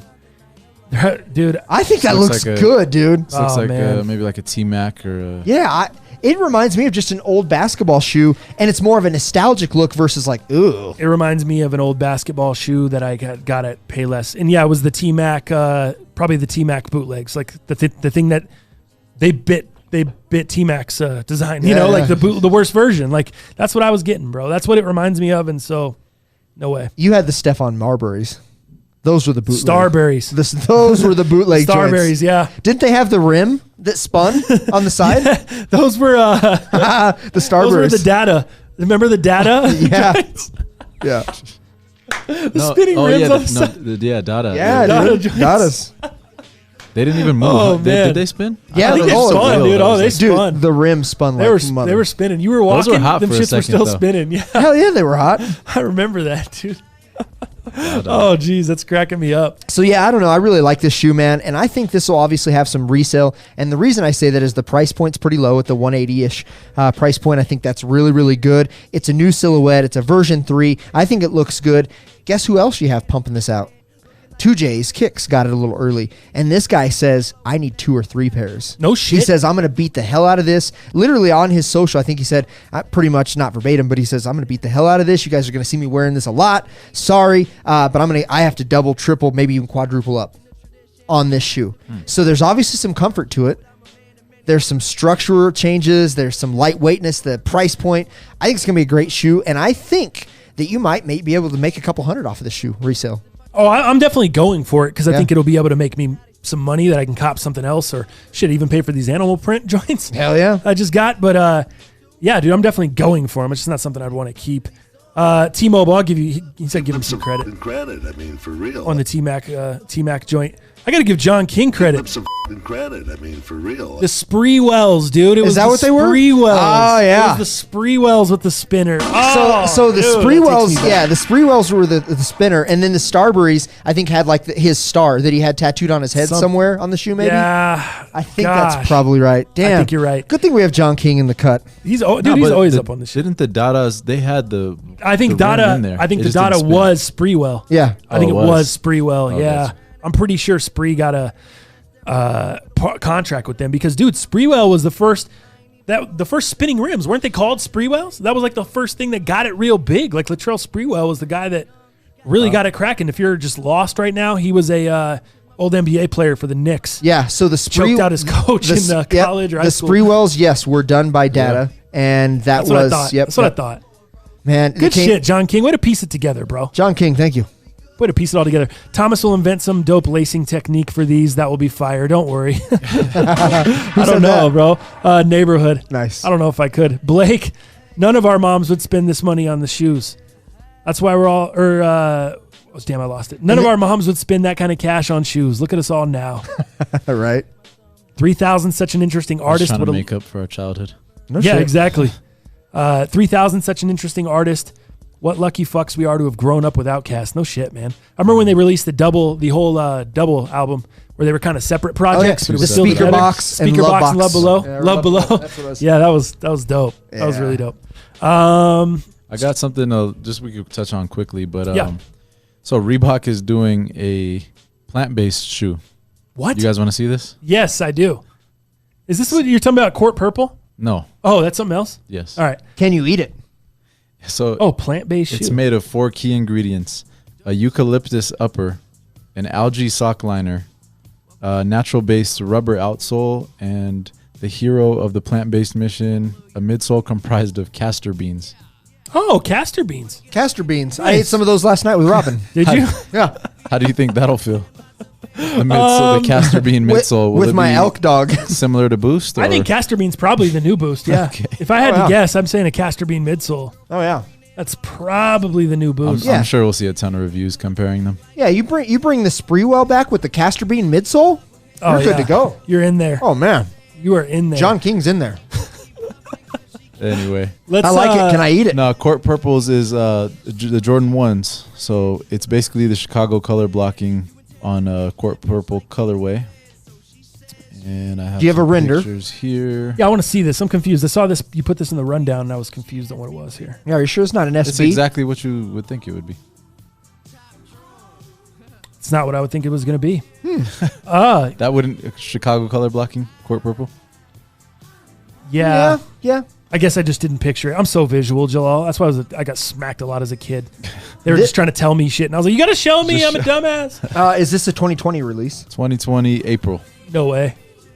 I'm Really? all the way out, dude. I have the Court Purples at the crib, and they shit on those. Yeah. Absolutely shit on kinda those. like Those these look like better. the GR version of, and I got the Friends and Family version. Are you kidding me? Than I the like black these toe, better. Really? or than the purple toe? Yeah. This Than is the purple toe. This But I is like the Game this. Royal.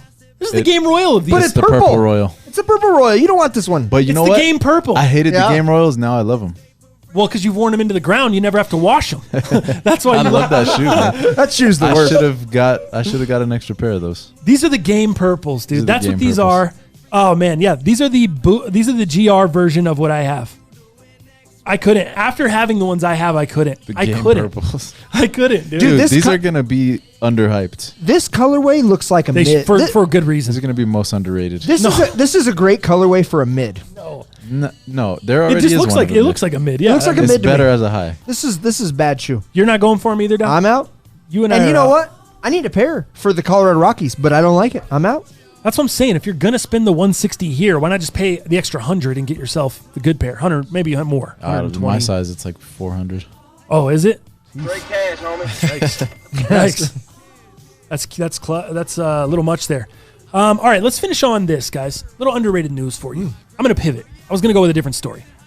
Eddie Murphy returning to SNL this weekend. You guys heard about that? I have. Lizzo as the musical guest.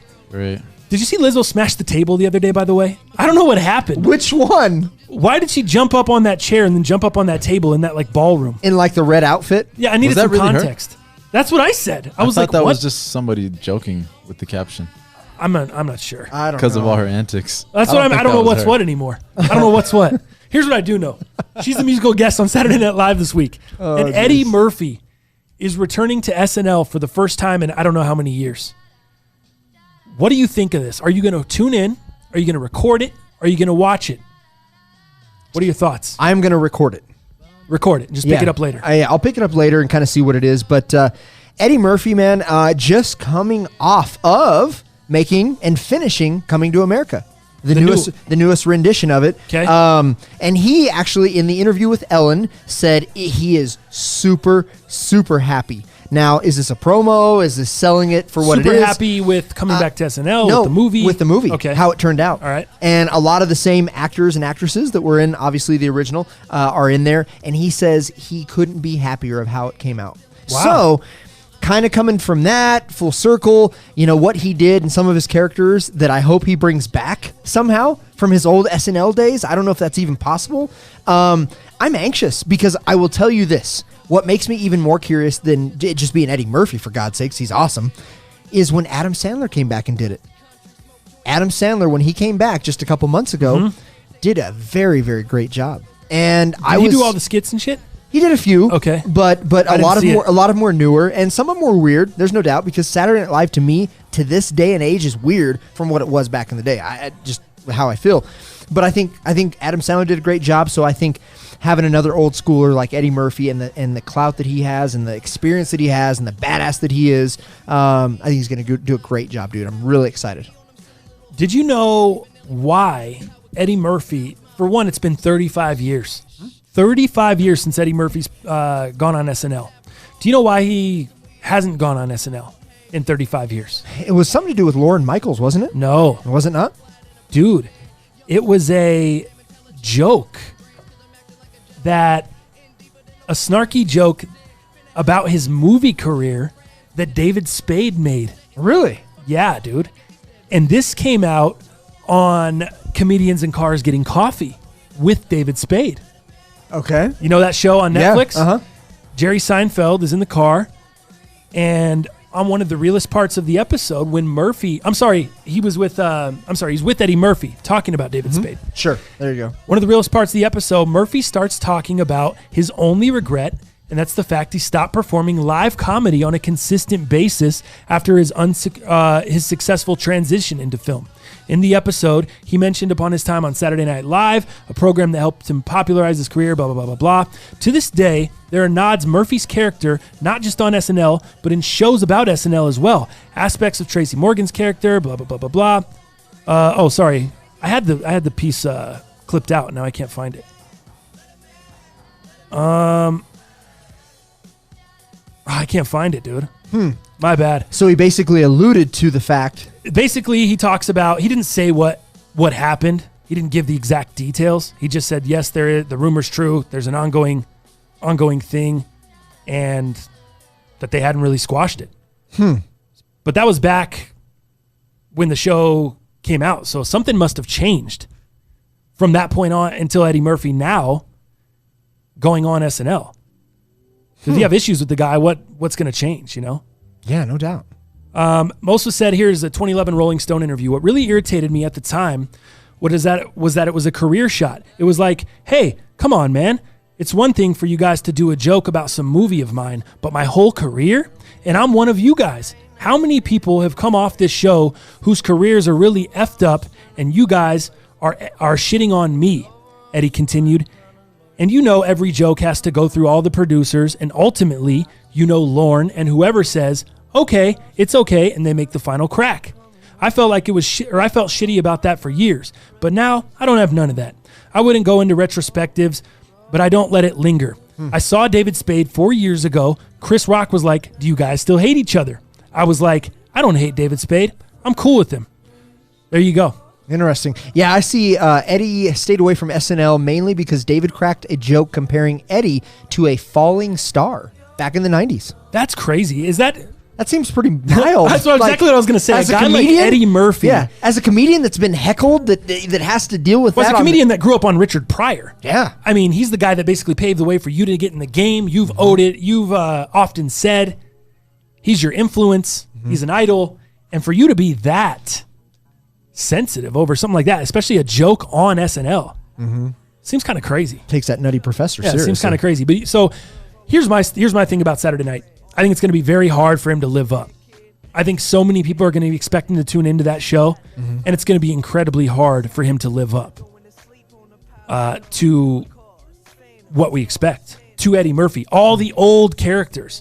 If you watched SNL back in the day, you know there's so many characters that he did. There's so many legendary characters. Do you remember Mr. Robinson? I do. Dude, yeah. I was thinking, how brilliant would it be for them to do, because Tom Hanks just did a Mr. Rogers reboot, Tom Hanks to come in, make a cameo appearance with Eddie Murphy, and they do a Mr. Rogers, Mr. Robinson.